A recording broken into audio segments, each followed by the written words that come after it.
সবাইকে স্বাগত জানাচ্ছি 6 AM ক্লাবের আজকের ক্লাসে।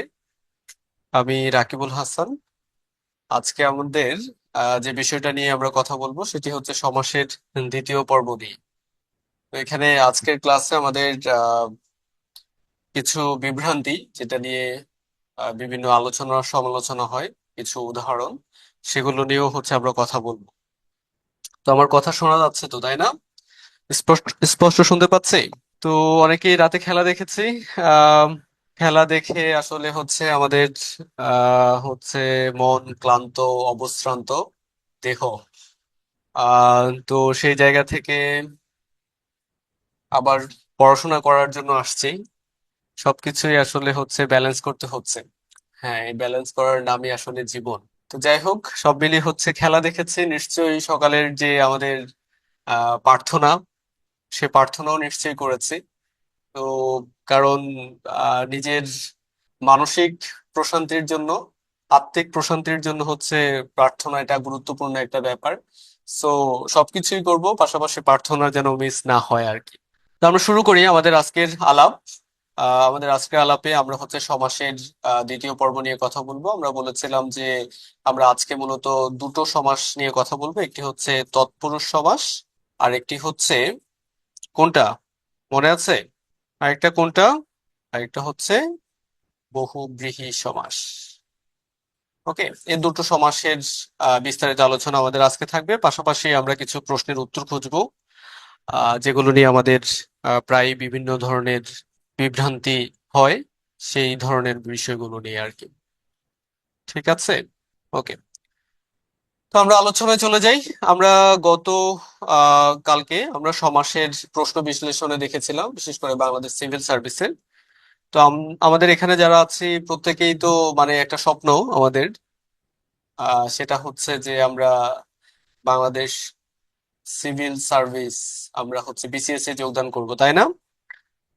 সবারই তো তাই স্বপ্ন, নাকি হচ্ছে ভিন্ন কিছু আছে? মানে অন্য সেক্টরে কাজ করার ইচ্ছে আছে বিসিএস ছাড়া? এরকম কেউ আছো যে বিসিএস ছাড়া অন্য কিছু হচ্ছে চিন্তা করো? হ্যাঁ, ড্রিম স্যার বিসিএস। হ্যাঁ, হাফসা আক্তার, শুধু হাফসার, আর বাকিদের হচ্ছে যে কোনো স্বপ্ন নাই? এখানে প্রায় 28 জন আছে, আর বাকি 28 জনের হচ্ছে কোনো স্বপ্ন নাই। আমাদের স্বপ্ন বাংলাদেশের প্রেক্ষাপটে বিসিএসটাই হওয়া উচিত। আকাশ ছোঁয়ার স্বপ্ন থাকা উচিত। এখন আকাশ ছোঁয়ার স্বপ্ন যদি তোমার থাকে, তাহলে সেই জায়গা থেকে হচ্ছে যে তুমি কিছু না কিছু ধরতে পারবা। স্বপ্ন অনেক বিশাল থাকতে হয়, তাহলে কাছাকাছি হলেও যাওয়া যায় আর কি। আর স্বপ্ন যদি ছোট থাকে, তাহলে সেক্ষেত্রে সে জায়গা থেকে সেটা যদি মিস হয়, তাহলে বেশ অনেক মানে হচ্ছে আহত হতে হয় আর কি। তো আমরা দেখেছি যে সমাস এটি আহ বাংলাদেশের সকল চাকরির প্রতিযোগিতার জন্য, বিশেষ করে সকল প্রশ্নকর্তা যারা প্রশ্ন করেন চাকরির প্রতিযোগিতার, প্রত্যেকের একটা প্রিয় বিষয়, একটা পছন্দের বিষয়। তারা মূলত হচ্ছে যে এই সমাসের সাথে প্রেমের সম্পর্ক না করলে আসলে তারা পারেন না। এটা তাদের সবসময় কন্টিনিউ করতে হয়, যার কারণে আমরা দেখি যে প্রায় প্রতিটি পরীক্ষায় এই টপিক থেকে প্রশ্ন থাকে। তো যেটা আমরা দেখেছি যে 35 থেকে 50 পর্যন্ত শুধু দুটো বিসিএস ছাড়া বাকি সবগুলো বিসিএস এ হচ্ছে একটা বা দুইটা করে এই সমাস থেকে প্রশ্ন আসছে। তো আমরা হচ্ছে সমাস সম্পর্কে গতকালকে জেনেছি যে সমাস শব্দের অর্থ সংক্ষেপণ, মিলন, একাধিক পদের এক পদীকরণ। এখন এই যে শব্দের অর্থটা মিলন, সন্ধি শব্দের অর্থ আমরা জানি যে মিলন, আর সেটার পার্থক্যটা আমরা গত ক্লাসে দেখেছি, সন্ধি এবং সমাসের যে পার্থক্যটা সেটা।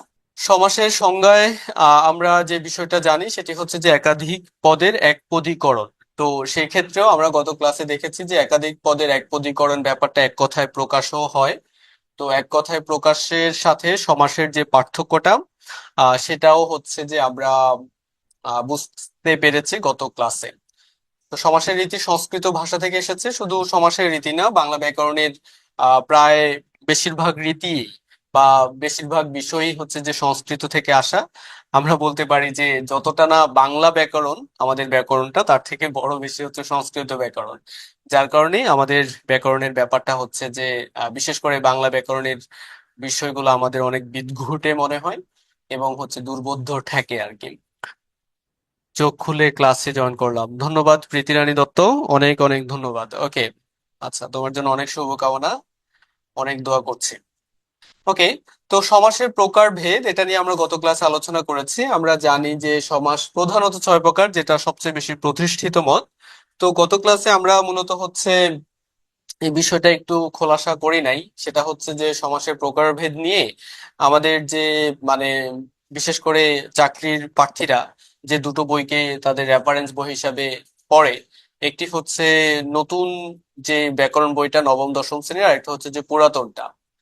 তো নতুন যে মানে হচ্ছে যেটা আছে এবং পুরাতনটা যেটা আছে এটার মধ্যে কিছুটা পার্থক্য আছে। পুরাতন ব্যাকরণ বই যেটা মূলত লিখেছিলেন মুনি চৌধুরী ও মোফাজ্জল হায়দর চৌধুরী, এই দুজনের লেখার যে বইটা আছে, সে বইয়ের মধ্যে আমরা দেখি যে সমাস প্রধানত 6 প্রকার। সমাস প্রধানত 6 প্রকার, যে 6 প্রকার নিয়ে আমরা মূলত আলোচনা করি। আর নতুন যে ব্যাকরণ বইটা আছে, সেই নতুন ব্যাকরণ বইয়ের মধ্যে আমরা দেখি যে সেখানে হচ্ছে সমাসের প্রকারভেদ হচ্ছে 4 প্রকার।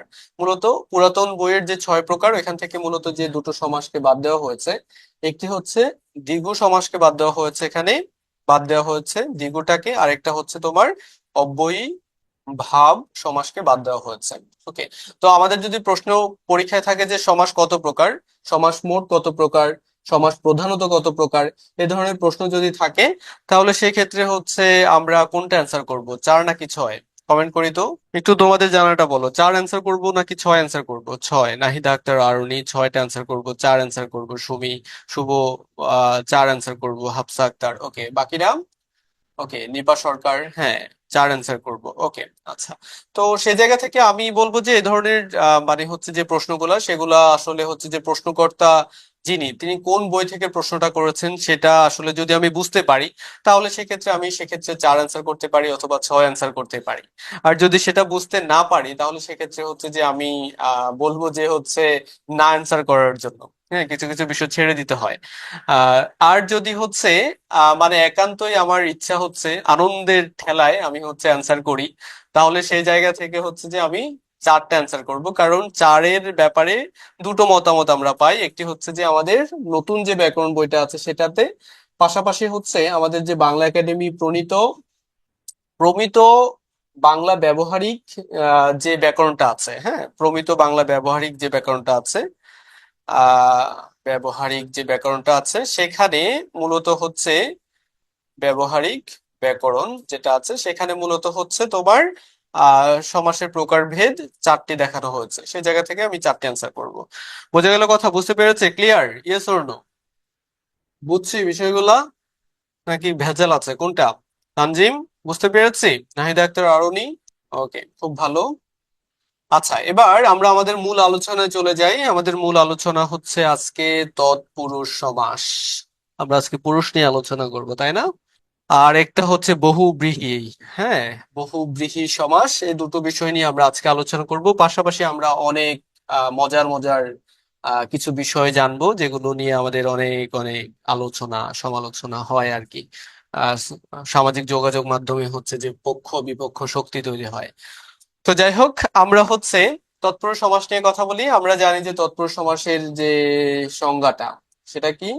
তৎপুরুষ সমাসের মূলত যে সংজ্ঞাটা আমরা জানি সেটা হচ্ছে যে পূর্বপদের বিভক্তিটা লোপ। এখন বিভক্তি জিনিসটা কি আমরা তো জানি, তাই না? বিভক্তি বলতে কি বুঝি আমরা সেই ব্যাপারটা তো জানি, তাই না? বিভক্তি, ওকে, জানি আমরা তো। পূর্বপদের বিভক্তির লোপে যে সমাস হয় এবং যে সমাসে পরপদের অর্থের প্রাধান্যটা থাকে, তাকে হচ্ছে যে আমরা কি বলছি? তৎপুরুষ সমাস বলছি। তো আমরা জানি যে সমাসের মধ্যে অর্থের প্রাধান্যর ভিত্তিতে আমরা মূলত হচ্ছে দেখি যে যে সমাসগুলা মানে হচ্ছে যে পরপদের অর্থের প্রাধান্য পায়, সেগুলা কোনগুলা কোনগুলা আমরা একটু মানে হচ্ছে যে কমেন্টে জানাই। পরপদের অর্থের প্রাধান্য পায়, পরপদের অর্থের প্রাধান্য পায় কোন কোন সমাসগুলা? অব্যয়ীভাব সমাসের বিপরীত যেগুলা, কোনগুলা সেগুলা একটু কমেন্টে জানাই। একটা হচ্ছে তৎপুরুষ তো আছেই, পরপদের অর্থের প্রাধান্য পায়, আর কর্মধারয়, আচ্ছা, তারপরে আর দ্বিগু। ওকে, ভেরি গুড। ওকে, আচ্ছা, আচ্ছা, কর্মধারয় তৎপুরুষ এবং হচ্ছে দ্বিগু। ওকে, ঠিক আছে, তাহলে আমরা বুঝতে পেরেছি দ্বিতক, রাইট। হ্যাঁ, দ্বিগু, তৎপুরুষ, কর্মধারয়। হ্যাঁ, আমরা সংক্ষেপে দ্বিতক শব্দটা মনে রাখতে পারি, দ্বিতক। দ্বিতক মানে দ্বিতীয় হচ্ছে দ্বিগু, ততে হচ্ছে তৎপুরুষ, কতে হচ্ছে কর্মধারয় সমাস। ওকে, সো আমরা তৎপুরুষ, তৎ মানে কি, তৎ শব্দের অর্থ কি, তার, তৎ শব্দের অর্থ কি, তার, আর পুরুষ মানে তো পুরুষ, মানে হচ্ছে যে তার পুরুষ। তো তৎপুরুষ সমাসে পূর্বপদের দ্বিতীয় থেকে সপ্তমী যে বিভক্তিগুলো আছে, হ্যাঁ, নাম শব্দ যে সাথে যে বিভক্তিগুলো যুক্ত হয়, যে দ্বিতীয় থেকে সপ্তমী যে বিভক্তিগুলো আছে, এই বিভক্তিগুলোর নাম অনুসারেই মূলত হচ্ছে তৎপুরুষ সমাসের শ্রেণী বিভাগটা আমরা করে থাকি। ঠিক আছে, যেমন বিপদাপন্ন, বিপদাপন্ন, এটাকে যদি আমরা ব্যাস বাক্য নির্ণয় করি, আমরা তো এই যে সমাসের যে উপাদানগুলো আছে সেগুলো সম্পর্কে তো আমরা জানি, তাই না? সমাসের যে পাঁচটা উপাদান আছে, সমস্ত পদ, সমস্যমান পদ, ব্যাস বাক্য, এগুলোর সব পূর্বপদ, পরপদ, এগুলো তো জানি, তাই না? তো বিপদাপন্ন এটাকে যদি আমরা ব্যাস বাক্য বা বিগ্রহ বাক্য নির্ণয় করি, তাহলে কি হয়, বিপদকে আপন্ন। তাহলে এই যে এখানে পূর্বপদে, পূর্বপদে এখন এই যে বিভক্তিটা, বিভক্তি কি ক্রিয়ার সাথে যুক্ত হয় বলো তো, ইয়েস অর নো? বিভক্তি কি ক্রিয়ার সাথে যুক্ত হয়, মানে ক্রিয়াপদের সাথে যুক্ত হয় নাকি শুধু নামপদের সাথে যুক্ত হয়? কিসের সাথে যুক্ত হয়? শুধু নামপদের সাথেই যুক্ত হয়। ভেরি গুড, ওকে। তাহলে এই যে বিপদ কে, যে কে বিভক্তিটা, কে বিভক্তি কোন বিভক্তির চিহ্ন? সেটা হচ্ছে দ্বিতীয় বিভক্তির চিহ্ন। তাহলে এটাকে আমরা কোন তৎপুরুষ সমাস বলবো? দ্বিতীয় তৎপুরুষ সমাস। বোঝা গেল বিষয়টা? বেসিকটা ক্লিয়ার হয়েছে? বেসিকটা জানতে হবে ভাই, বেসিক আসলে খুবই খুবই গুরুত্বপূর্ণ। আর এখন তো আমি বাংলাদেশের প্রেক্ষাপটে পিএসসি যে পরীক্ষাগুলা নেয়, বিশেষ করে বিসিএস যে পরীক্ষাগুলা নেয়, ওই পরীক্ষাগুলা যদি কেউ শুধু প্রিলির প্রস্তুতি নেয়, শুধু প্রিলির প্রস্তুতি নেয়, এমসিকিউ বেসড পড়াশোনা করে, মানে ধুমায়া শুধু এমসিকিউ সলভ করে, এবং হচ্ছে যে আসলে সে অনেক দূর আগায় যেতে পারবে না, হয়তো প্রিলি পার করতে পারবে কিন্তু রিটেনে গিয়ে আটকা যাবে। তো সেই জায়গা থেকে আমাদের প্রস্তুতির কৌশল হওয়া উচিত, মানে হচ্ছে যে রিটেন বেসড, এবং রিটেন বেসড পড়তে হলে তোমাকে বেসিক কনসেপ্ট গুলা ভালোভাবে জানতে হবে, কারণ এই বেসিক কোশ্চেন গুলাই হচ্ছে যে রিটেনে থাকে, এবং এই ব্যাপারগুলা থেকেই বেসিক্যালি হচ্ছে যে আমরা দেখি এমসিকিউ প্রশ্ন এখন হয়। তো সেই জায়গা থেকে তোমার প্রস্তুতি হবে রিটেন বেসড। রিটেনের মানে প্রিলির সিলেবাসের পাশাপাশি রিটেনের সিলেবাসটাও ভালো করে দেখতে হবে, ঠিক আছে? ভালো করে দেখতে হবে, এবং যে যে বিষয়গুলো মিল আছে সেগুলো একটু ডিপলি পড়াশোনা করতে হবে, যেন মানে হচ্ছে যে প্রিলির পরে যে অল্প সময় পাও তাতে যেন তুমি তোমার মানে হচ্ছে যে স্বপ্ন পূরণে এগিয়ে থাকতে পারো। বোঝা গেল কথা? শুভ, বুঝতে পেরেছি, সুমি, নিপা, ওকে, আচ্ছা। তো তৎপুরুষ সমাসের যে শ্রেণী বিভাগগুলো আছে, হ্যাঁ, এই তৎপুরুষ সমাসকে কিন্তু আমরা মানে হচ্ছে যে জানি যে এটাকে আরেকটা নাম আছে তৎপুরুষ সমাসের, এই তৎপুরুষ সমাসের আরেকটা নাম কি, সেটাকে কারকলোপী সমাসও বলা হয়ে থাকে। কি বলা হয়? কারকলোপী সমাস। কি বলা হয় সবাই কমেন্টে জানাই, কি বলা হয় এটাকে? কারকলোপী সমাস। ঠিক আছে, কারকলোপী লোপী সমাস, এটা কে বলছে কারকলোপী সমাস? মানে কারকলোপী সমাস যে বলা হয় এটা বলছে কে, কার কথা এটা? এটা হচ্ছে এই যে বাংলা একাডেমি, আমাদের সবার প্রিয় বাংলা একাডেমি প্রতিষ্ঠান, সবার প্রিয় না? নাকি বাংলা একাডেমির কথা শুনলেই আমাদের রাগ উঠে? হ্যাঁ, বিভক্তি লোপীও বলতে পারি, বাট কারক লোপী শব্দটাই উল্লেখ আছে তোমার আমাদের যে ব্যবহারিক বাংলা ব্যাকরণটা আছে, প্রণীত বাংলা একাডেমি। ঠিক আছে, ওকে, বাংলা একাডেমি, ওকে। তো তৎপুরুষ সমাজকে আমরা মানে হচ্ছে বিভিন্ন ভাগে ভাগ করতে পারি। একটি হচ্ছে আমি আগেই বলেছি দ্বিতীয় থেকে আমরা হচ্ছে মানে কি পর্যন্ত, আমরা হচ্ছে যে সপ্তমী, ঠিক আছে, পর্যন্ত হচ্ছে যে আমরা মানে বিভক্তির লোপ পাওয়ার ব্যাপার বিষয়টাকে মাথায় রেখে আমরা ক্লাসিফিকেশন বা ভাগ করতে পারি। তো দ্বিতীয় তৎপুরুষ, তৃতীয়া, চতুর্থী, পঞ্চমী, ষষ্ঠী, এরকম আর কি। তো এছাড়াও মানে হচ্ছে কিছু সমাসের প্রকারভেদ আমরা জানবো, অলুক তৎপুরুষ সমাস সম্পর্কে আমরা জানবো, নয়ীয় তৎপুরুষ সমাস, উপপদ তৎপুরুষ সমাস, খুবই গুরুত্বপূর্ণ, খুবই খুবই খুবই গুরুত্বপূর্ণ, ঠিক আছে, খুবই গুরুত্বপূর্ণ। গত ক্লাসে আমরা একটা মানে হচ্ছে উদাহরণ দেখেছিলাম, অরিন্দম। অরিন্দম এটি কোন সমাসের উদাহরণ? অরিন্দম, যেটি একই সাথে এক কথায় প্রকাশ এবং একই সাথে সমাস, ঠিক আছে। অরিন্দম উপপদ তৎপুরুষ সমাস, ওকে। আরেকটা আমরা দেখব এই যে এই সমাসটা, ওকে। তো তৎপুরুষ সমাসের যে বৈশিষ্ট্যগুলো সেগুলো হচ্ছে যে আমরা জেনেছি অলরেডি, পূর্বপদের বিভক্তি লোপ পাবে এবং পরপদের অর্থের প্রাধান্য থাকবে, এটা খুবই খুবই গুরুত্বপূর্ণ, খুবই গুরুত্বপূর্ণ। ওকে। এছাড়া আমরা হচ্ছে ব্যাসবাক্যের যে হচ্ছে ব্যাপারগুলো আছে সেই ব্যাপারগুলো অনুসারে আমরা যে ক্লাসিফিকেশন গুলা করছি, ওই ব্যাসবাক্য গুলা তো আমাদের সবার মুখস্থ আছে, তাই না নিপা সরকার? মানে কোন, মানে বিভক্তি হলে কোনটাকে আমরা কোন বিভক্তির অনুযায়ী ক্লাসিফিকেশন করব, দ্বিতীয় বিভক্তির চিহ্ন কোনগুলা, তৃতীয় বিভক্তির চিহ্ন কোনগুলা, সেগুলো তো আমরা জানি, তাই না? Yes or no, yes or no, জানি তো না? আমরা তো জানি নাকি? না জানি না কোনটা? জানি, মনে আছে? মনে রাখতে হবে, মনে না রাখলে অসুবিধা। ঠিক আছে, ওকে। তো আমরা এবার একে একে জানি যে তৎপুরুষ সমাস চেনার উপায়। এখানে কিছু স্পেশালি হচ্ছে যে আমরা জানবো যে পূর্বপদে যদি বিশেষ্য থাকে এবং এরপরে যদি ক্রিয়া হয় এবং যে বা যা থাকে, তাহলে সেটা হচ্ছে যে উপপদ তৎপুরুষ সমাস। আচ্ছা, এটা নিয়ে আমরা আলাদাভাবে আলোচনা করব, তাহলে আমরা বুঝতে পারবো, অসুবিধা নাই। এখানে কিছু বিষয় আলোচনা করা আছে, আজাইরা বিষয়। তো এই আজাইরা বিষয়গুলো একটু পড়ে নিতে হবে একটু বেসিকটাকে ক্লিয়ার করার জন্য। ঠিক আছে, বোঝা গেল কথা? বুঝতে পেরেছি? এগুলো আমরা অলরেডি বলেছি, তো এগুলা আমরা একটু পড়ে নিই। ওকে, আমরা যেটা নিয়ে কথা বলছিলাম সেটি হচ্ছে এই যে সমাসের প্রকারভেদ গুলা নিয়ে আমরা কথা বলছিলাম। তো আমরা সেখান থেকে একটু শুরু করি। তো দ্বিতীয় তৎপুরুষ সমাস, দ্বিতীয় তৎপুরুষ সমাস বলতে আমরা কি বুঝি? যে যে সমাসে পূর্ব পদে দ্বিতীয় বিভক্তিটা লোপ পাবে, এরকম মানে হচ্ছে যে উদাহরণগুলো আমরা জানবো। এই উদাহরণগুলো আমরা একটু দেখি। সেটি হচ্ছে যে সাধারণত সাধারণত আমরা দেখব যে যে শব্দগুলো যদি থাকে, হ্যাঁ, সাধারণত যে শব্দগুলো আমরা একটু দেখব যে পূর্ব পদে যদি, মানে আমরা কিছু শব্দ একটু মনে রাখতে পারি যে পূর্ব পদে যদি চির এই শব্দটা থাকে, কি থাকে?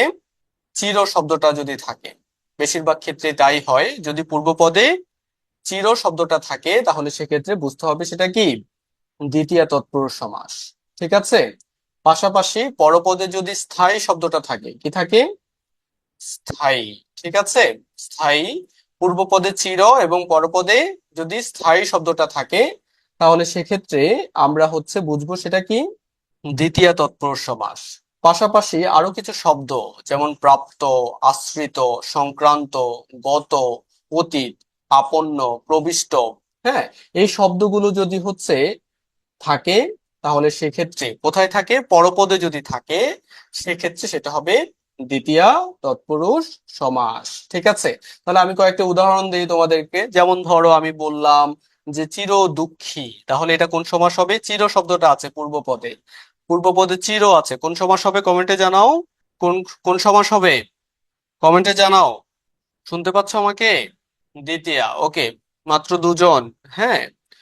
তানজিম, ওকে। চির, চির সুখ, চির দুঃখী, চিরকুমারী বললে চিরকুমারী, চির বসন্ত, চির শত্রু, সবকিছু পূর্ব পদে চির থাকলেই সেটা কি হবে?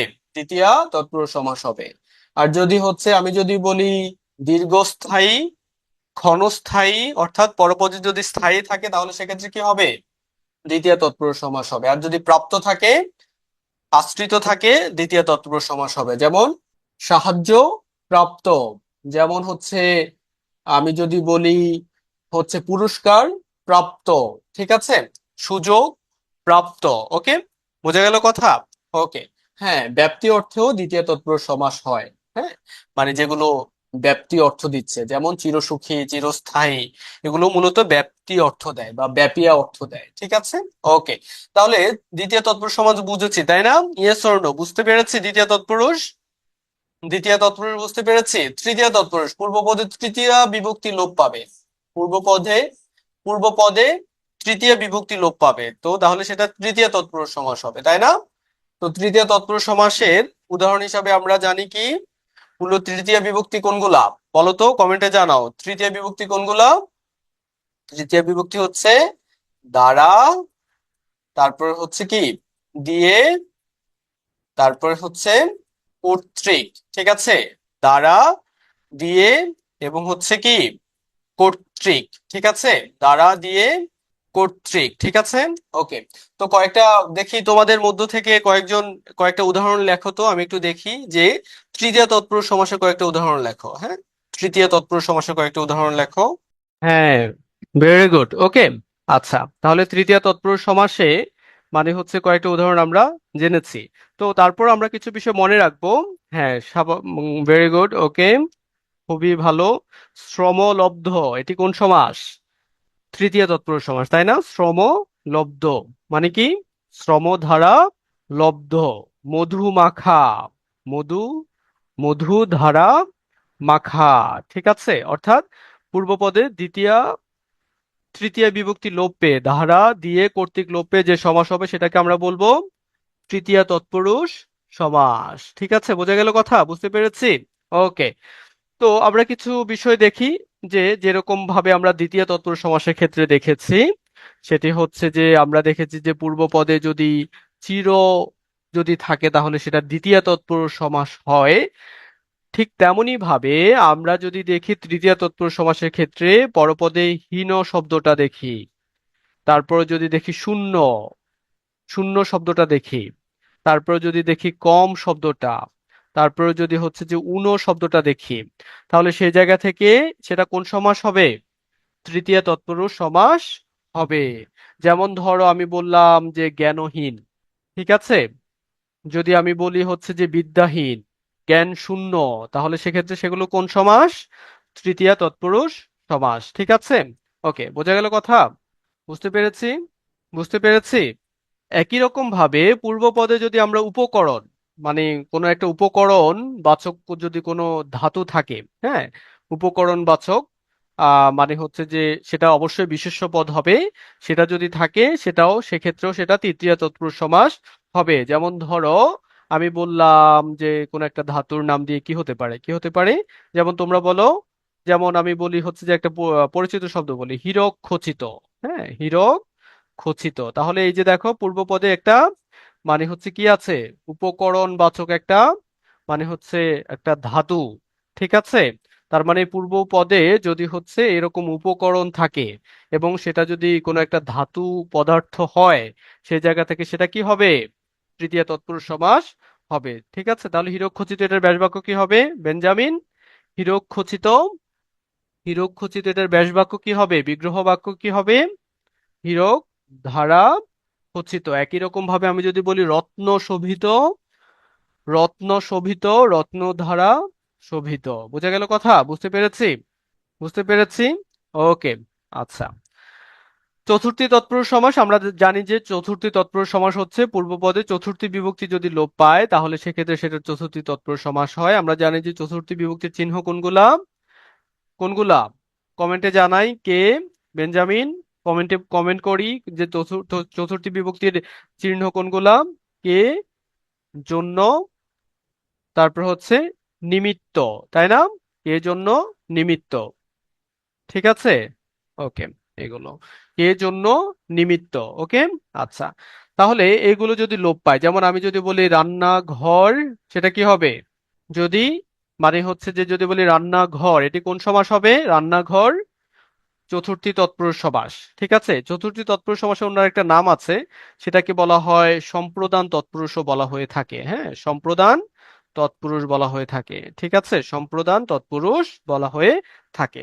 তো রান্নাঘর, একটা বিষয় আমরা মনে রাখতে পারি যে চতুর্থী তৎপুরুষ সমাসের ক্ষেত্রে যদি এই যে পরপদটা আছে, আমি উদাহরণ বললাম যে রান্না ঘর, এই উদাহরণটা বললাম, এখানের মধ্যে যে পরপদটা আছে সেই পরপদটা মানে হচ্ছে যে বেসিক্যালি পূর্বপদের সাথে একটা অন্বয় সাধন করবে, অর্থাৎ পরপদটা পূর্বপদের জন্য বুঝাবে। ঠিক আছে, সেক্ষেত্রে সেটা কি হবে? চতুর্থী তৎপুরুষ সমাস হবে। যেমন ধরো আমি বললাম যে মানে একটা উদাহরণ আমি বলি, যদি ছাত্রাবাস, কি? ছাত্রাবাস। তো এই যে আবাসটা কাদের জন্য? এই যে ছাত্রদের জন্য। ঠিক আছে, অর্থাৎ পরপদের সাথে পূর্বপদের একটা কি হবে? অন্বয় সাধন হবে, এবং পরপদটা পূর্বপদের জন্য যদি বোঝায় তাহলে সেক্ষেত্রে সেটাও কি হবে? চতুর্থী তৎপুরুষ সমাস। যেমন আমি যদি বলি গ্রন্থাগার, এটি কোন সমাস? বলো আমানুল্লাহ। গ্রন্থাগার এটি কোন সমাস? চতুর্থী তৎপুরুষ সমাস। যদি বলি হচ্ছে যে বিশ্রামাগার, হ্যাঁ, এটি কোন সমাস?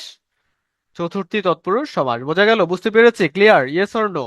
বুঝতে কি কঠিন মনে হইতেছে? কঠিন মনে হচ্ছে?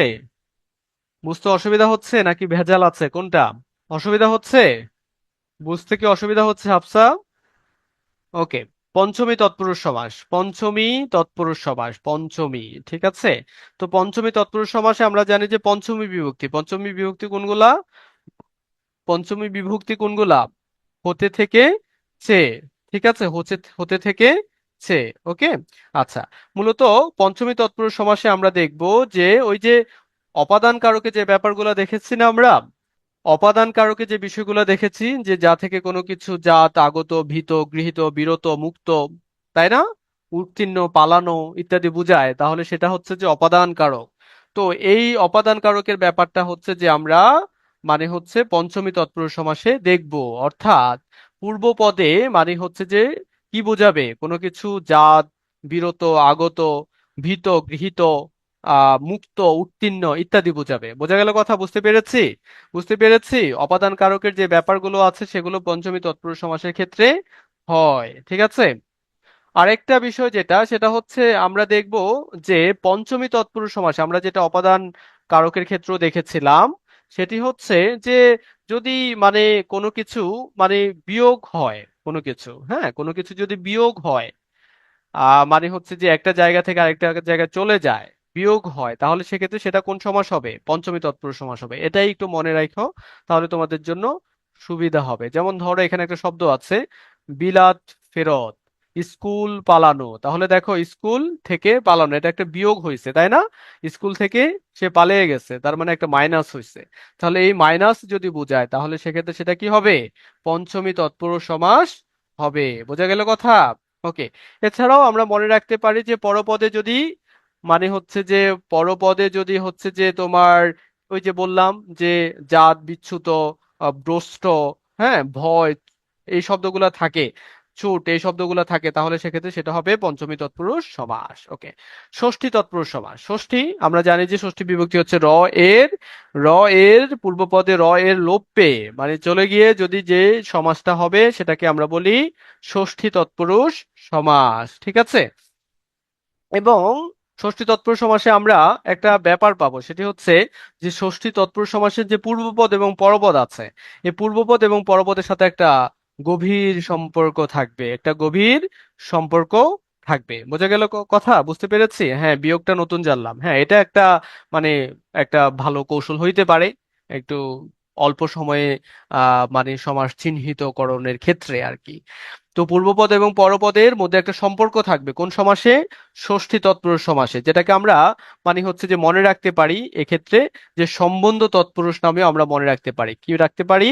যে সম্বন্ধ তৎপুরুষ সমাস, যেহেতু পূর্বপদ এবং পরপদের সাথে একটা রিলেশন, একটা সম্বন্ধ আছে তাই। ওকে। যেমন ধরো আমি বললাম যে কবি গুরু, কবি গুরু শব্দটা বললাম, তাহলে হচ্ছে এই যে পূর্বপদ পরপদের সাথে একটা সম্পর্ক আছে। ওকে।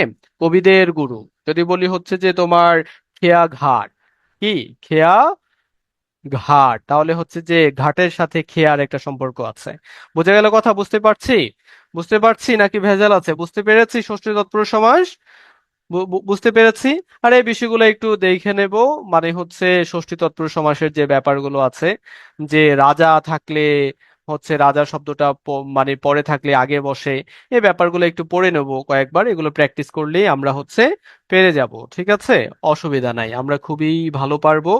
কারণ আমরা হচ্ছে কি, আমরা অধ্যবসায়ী। আর যারা অধ্যবসায়ী তাদের জন্য কোনো কিছুই কি না, কঠিন না। মানে বারবার বারবার আঘাত করার ফলশ্রুতিতে যেটা হয় সেটা হচ্ছে যে সেই জিনিসটা কি হয়, সহজ হয়ে যায়। তো আমাদের জন্য ব্যাপারগুলো কি হবে, সহজ হয়ে যাবে ইনশাল্লাহ, তাই না? নাকি?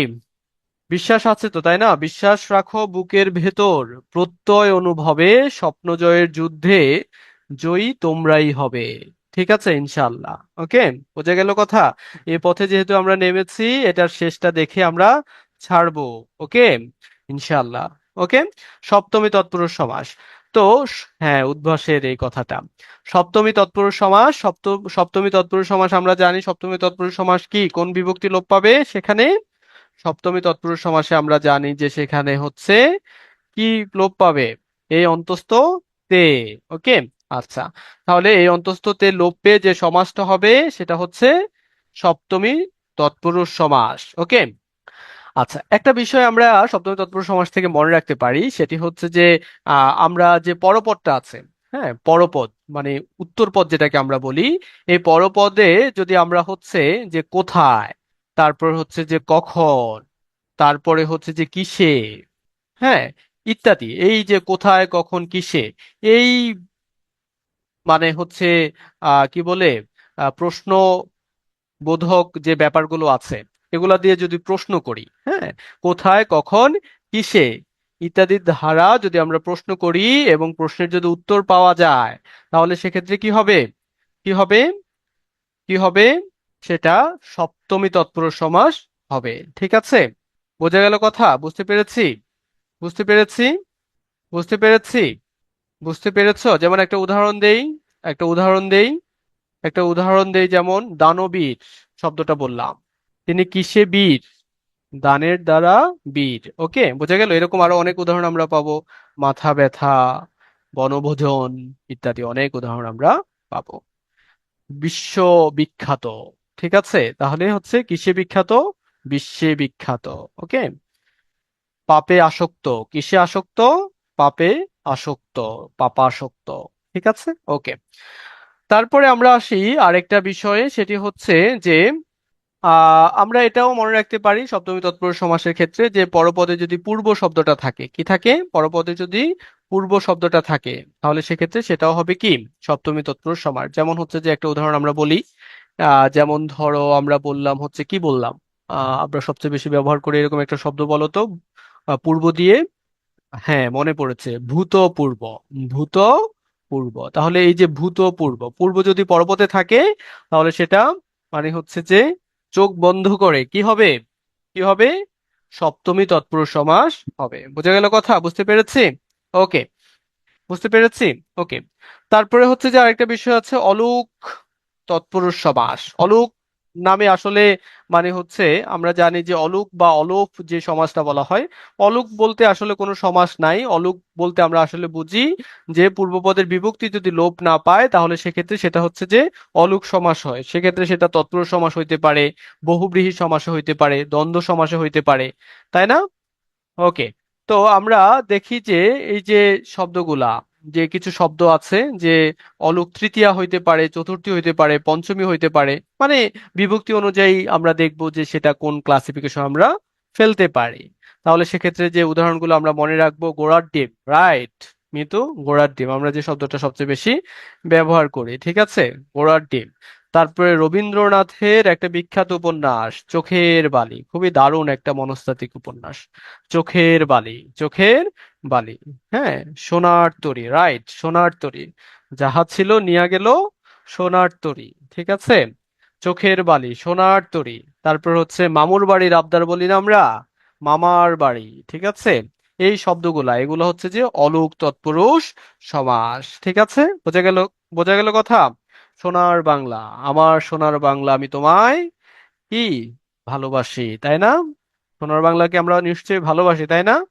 ভালোবাসলে দেশ ছেড়ে পালাবো না। ঠিক আছে, মানে হচ্ছে যে আমাদের মেধার যে শক্তিটা সেটা আমরা দেশেই খাটাবো, যদিও দেশ আমাদেরকে সেটার প্রতিদান খুব কমই দেবে।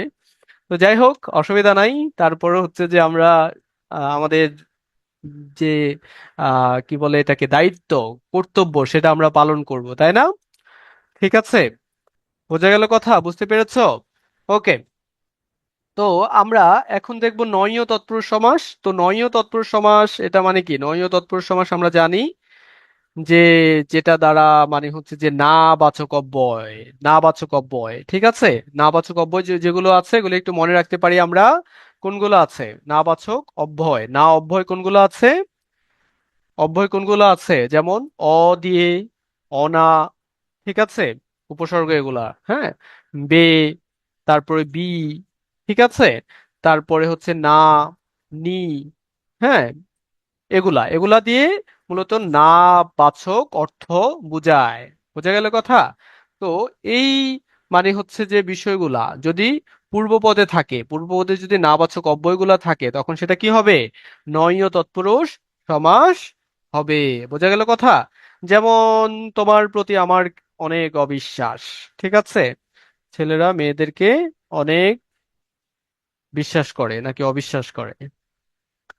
বিশ্বাসে মিলায় বস্তু তর্কে বহু দূর, অর্থাৎ বিশ্বাসের মাধ্যমে মূলত হচ্ছে যে সকল সমস্যার সমাধান সম্ভব। যে হচ্ছে উম অর্থাৎ মানে হচ্ছে মানে অবিশ্বাস করা যাবে না, বিশ্বাস করতে হবে সব সময়, কারণ বিশ্বাসের মাধ্যমে মূলত হচ্ছে যে আমাদের জীবন সুন্দর হয়। হ্যাঁ, ওকে। তাহলে অবিশ্বাস এটার মানে হচ্ছে ব্যাস বাক্য কি হবে? মানে না বোঝাচ্ছে, ঠিক আছে, নয় বিশ্বাস, ঠিক আছে, ওকে।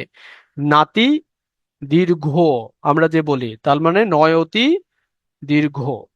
তারপরে হচ্ছে অপর্যাপ্ত, অপর্যাপ্ত মানে কি বোঝাচ্ছে? অপর্যাপ্ত মানে হচ্ছে নয় পর্যাপ্ত। বোঝা গেল কথা? বুঝতে পেরেছি? ওকে। এটা খুবই খুবই গুরুত্বপূর্ণ একটা বিষয়। আমরা চলে আসছি আমাদের খুবই গুরুত্বপূর্ণ বিষয়, যেখান থেকে আমাদের চাকরির যারা প্রশ্নকর্তা, হ্যাঁ, যেসব পণ্ডিত মানে হচ্ছে যে বাংলার প্রশ্নগুলা করে, উচ্চমার্গীয় যেসব ব্যক্তি যারা প্রশ্ন করে, তারা হচ্ছে যে এই জায়গা থেকে প্রশ্ন করে, হ্যাঁ, তৎপুরুষ সমাসের এই জায়গা থেকে প্রশ্ন করে, যেন মানে তোমাদের মতো সহজ সরল ছেলে মেয়েদেরকে তারা বাদ দিতে পারে। হ্যাঁ, তোমাদেরকে তো আসলে ওরা ওন করে না, যার কারণে হচ্ছে যে বাদ দেওয়ার জন্য হচ্ছে যে প্রশ্ন করে, এবং সেই প্রশ্নের মধ্যে প্যাঁচগোছ রেখে দেয় যেন তোমরা উত্তর করতে না পারো। বাট আমরাও হচ্ছে যে অনেক চালাক। আমরা কি, আমরাও তাদের মানে হচ্ছে যে কঠিন বিষয়গুলাকে সহজে আয়ত্ত করার পরিকল্পনা করেছি এবং তাদেরকে ছেঁকা দেব। ঠিক আছে? বোঝা গেল কথা? কি পারবো না? প্রশ্নকর্তাদের ছেঁকা দিতে পারবো না? ইয়েস অর নো, পারবো কি না? যারা প্রশ্ন করে তাদেরকে ছেঁকা দেওয়া যাবে না? যাবে। কিসের দ্বারা যাবে? আমাদের মতো মানে নিম্ন মধ্যবিত্ত মানুষদের কিসের দ্বারা যাবে? আসলে আমাদের তো মানে হচ্ছে যে টাকার পাওয়ার নাই, আমাদের আসলে হচ্ছে যে রাজনৈতিক পাওয়ারও নাই। আমাদের কিসের পাওয়ার আছে? আমাদের হচ্ছে মেধার পাওয়ার আছে। কিসের পাওয়ার? আমাদের মেধার পাওয়ার আছে। হ্যাঁ, যোগ্র শব্দের সাথে মিল আছে। তো আমরা আমাদের মেধার পাওয়ার দিয়ে আমরা হচ্ছে যে সকল অন্যায়ের প্রতিবাদ করব। ঠিক আছে, ইনশাল্লাহ। আমরা উই উইল, রাইট, ওকে। তাও নাই। ওকে। তুমি যে বুঝতে পারছো শুভ যে তোমার আসলে মেধা নাই, তার মানে হচ্ছে যে তুমি ঠিক ট্র্যাকে আছো, অসুবিধা নাই, আল্লাহ ভরসা। ওকে। তো উপপদ তৎপুরুষ সমাস আমরা জানি যে যেসব পদের পরবর্তী ধাতুর সাথে কৃৎ প্রত্যয় সাধিত হয়। এখন কৃৎ প্রত্যয় মানে কি? কৃৎ মানে কাজ, অর্থাৎ যেসব প্রত্যয়গুলো দ্বারা কাজ বোঝায়, ঠিক আছে, কাজ বোঝায়, অর্থাৎ ভার্বের সাথে যে প্রত্যয় যুক্ত হয় সেটাকে আমরা বলি কৃৎ প্রত্যয়। ঠিক আছে, কৃৎ প্রত্যয়, যেমন চলন্ত, চলন্ত, হ্যাঁ, চলন্ত, চল যোগ অন্ত, এখানে অন্তটা হচ্ছে কৃৎ প্রত্যয়। আচ্ছা, তো তাকে আমরা বলি কি? উপপদ। তো উপপদের সাথে কৃদন্ত পদের যে সমাস হয়, এখানে কয়েকটা শব্দ আছে যে শব্দগুলো আমাদেরকে বুঝতে হবে। কি কি করতে হবে? বুঝতে হবে। এখন আমরা যদি বলি যে কৃদন্ত পদ, এখন কৃদন্ত পদ জিনিসটা কি? কৃদন্ত পদ মানে কাকে বলে? কৃদন্ত পদ হচ্ছে কৃৎ প্রত্যয় সাধিত পদকে কৃদন্ত পদ বলে, মনে রাখবো। হ্যাঁ, কৃদন্ত পদ কাকে বলে? কৃৎ প্রত্যয় সাধিত পদকে আমরা কি বলি? কৃদন্ত পদ বলি। ঠিক আছে, কৃৎ প্রত্যয় সাধিত পদকে আমরা কৃদন কৃদন্ত পদ বলি। যেমন ধরো আমি উদাহরণ বললাম, মানে হচ্ছে ধরা। এখানে হচ্ছে যদি এটাকে প্রকৃত প্রত্যয় করি তাহলে কি হবে? ধর যোগ আ। ঠিক আছে, তাহলে এখানে ধর যে ধাতুটা আছে, এই ধর ধাতুটা মূলত কি? এটা একটা কৃদন্ত পদ। ঠিক আছে, মানে হচ্ছে পুরোটা হচ্ছে যে কৃদন্ত পদ, আর ধরটা হচ্ছে যে মূলত কি, মানে যে আ প্রত্যয়টা যুক্ত হয়েছে, অর্থাৎ মানে হচ্ছে কৃৎ প্রত্যয়ের সাথে কি, যদি মানে হচ্ছে কৃৎ প্রত্যয়ের সাথে অর্থাৎ ধাতুর সাথে যদি হচ্ছে আ প্রত্যয় যোগ হয়, তখন সেটাকে আমরা বলি কি? কৃদন্ত পদ। ওকে। আচ্ছা, তাহলে কৃৎ প্রত্যয়, আমরা এই যে কৃৎ প্রত্যয়টা আমরা কিভাবে বুঝবো? আমরা সহজে মনে রাখতে পারি, যেমন একটা উদাহরণ, ছেলে ধরা, যে উদাহরণটা ও দিয়েছে, মানে হাফসা আক্তার, আমরা এটাকেই হচ্ছে যে আমাদের মান্য হিসেবে দিয়ে এটাকেই আমরা একটু বিশ্লেষণ করি। এখানে ছেলে ধরা শব্দটা কি? উপপদ তৎপুরুষ সমাস। কেন উপপদ তৎপুরুষ সমাস? কারণ হচ্ছে যে এই যে ছেলে, আর হচ্ছে যে এটা হচ্ছে উপপদ, আর ধরাটা হচ্ছে কৃদন্ত পদ। তো উপপদটা সবসময় কি হবে? আমরা মনে রাখবো কি হবে? উপপদটা সবসময়ই হচ্ছে বিশেষ্য হবে। কি হবে? বিশেষ্য। এটা একটু ভালোভাবে মনে রাখলেই হবে, ঠিক আছে? বিশেষ্য। ওকে। অর্থাৎ উপপদটা সবসময় কি হবে? বিশেষ্য পদ হবে। তার মানে বিশেষ্য পদের সাথে কৃদন্ত পদের যে সমাস হয়, বিশেষ্য পদের সাথে কৃদন্ত পদের যে সমাস হয় তাকে আমরা বলি উপপদ তৎপুরুষ সমাস। এরকম উদাহরণ হিসাবে আমরা হাজার হাজার উদাহরণ দিতে পারবো, পারবো না? যেমন জলচর, জল, জলে চড়ে যে, ওকে। পঙ্কজ, পঙ্কে জন্মে যা। পকেট মার, পকেট মারে যে, ওকে। বোঝা গেল কথা? বুঝতে পেরেছি? এরকম অনেক অনেক উদাহরণ, ওকে। এখন ক্লিয়ার? Yes or no? উপপদ তৎপুরুষ সমাস ক্লিয়ার?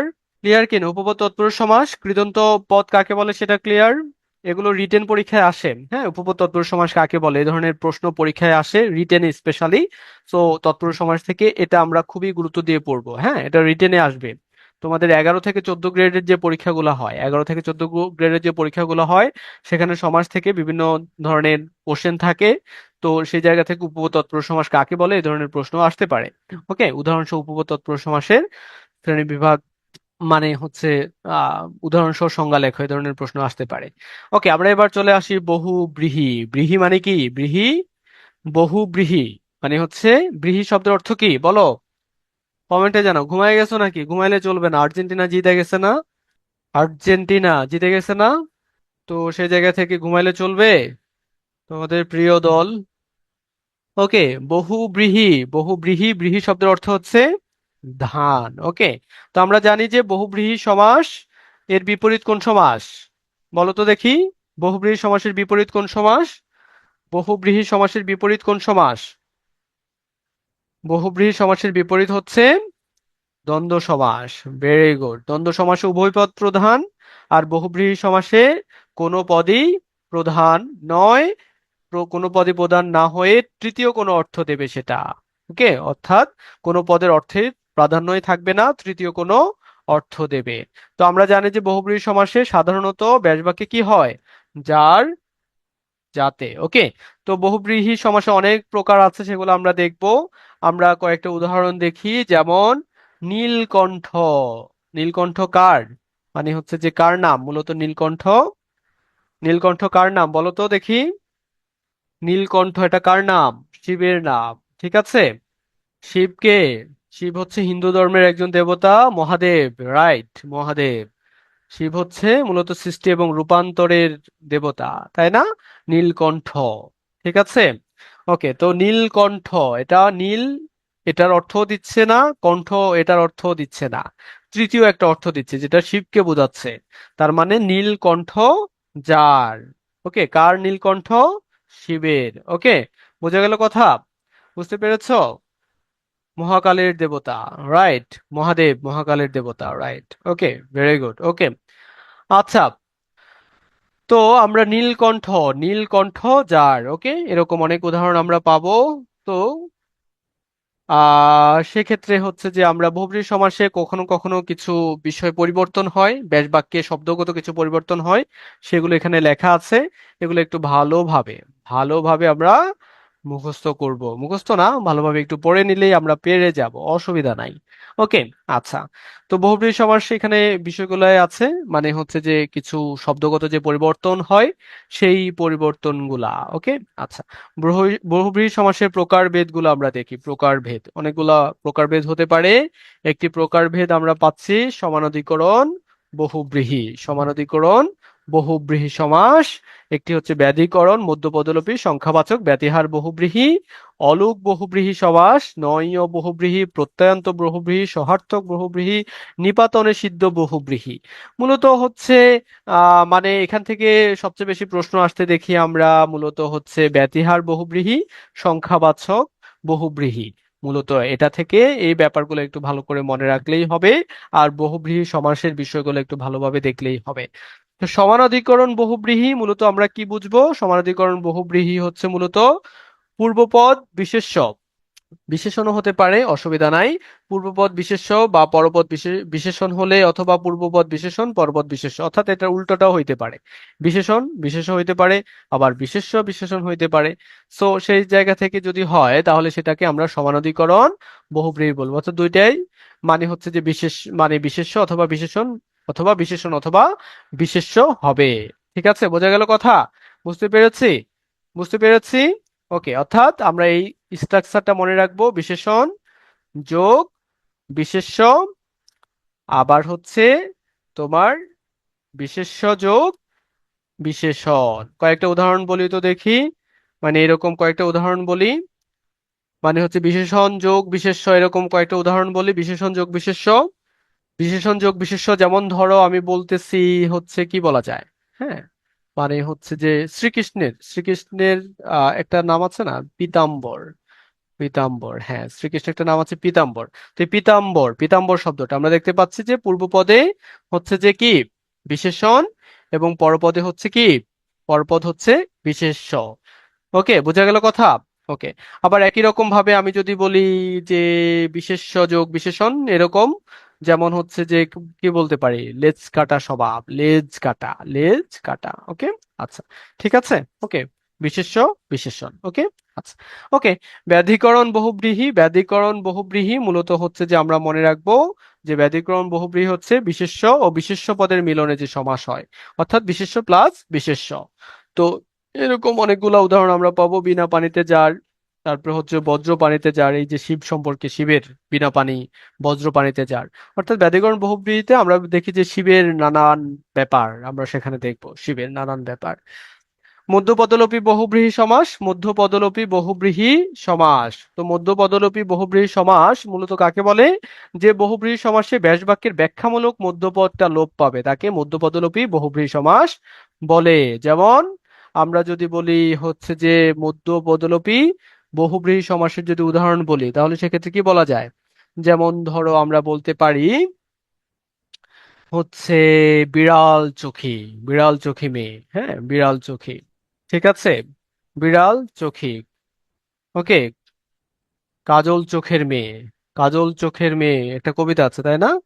কাজল চোখের মেয়ে, কাজল চোখের মেয়ে, আমার দিবস কাটে বিবশ হয়ে তোমার চোখেছে, তাকাস কেন, আকাশ কেন, আমার বুকে আকাশ, তুই তাকালে থমকে থাকে আমার বুকের বাপাস।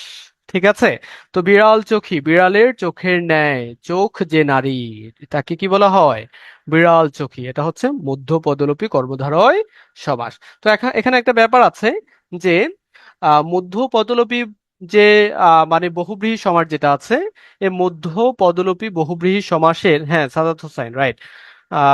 মানে সাদাত হোসেন ট্র্যাডিশনাল লেখক, মানে হচ্ছে যে স্পেশালি কোনো মানে হচ্ছে কি বলে এটাকে, জিজ্ঞাসা তৈরি করতে পারে না। সো আমার দৃষ্টিকোণ থেকে যে একজন আদর্শ লেখক তখনই হইতে পারে, একজন ভালো লেখক আমরা তাকেই বলতে পারি, যিনি তার লেখায় মূলত হচ্ছে যে পাঠকের মনে কিছু জিজ্ঞাসা তৈরি করাবেন, এবং পাঠক সেই প্রশ্নগুলোর উত্তর খুঁজবে। ওকে। তো এই ব্যাপারগুলো আমরা দেখি দেখি যে ক্লাসিক যে রাইটার বাংলা সাহিত্যের, তাদের মধ্যে বর্তমান উঠতি যে রাইটাররা আছে বেসিক্যালি তারা মানে হচ্ছে বাজারে যেন বই বিক্রি হয়, তাদের ব্যবসাটা যেন ভালো হয়, সেই জায়গা থেকে বেসিক্যালি বইগুলা লেখে।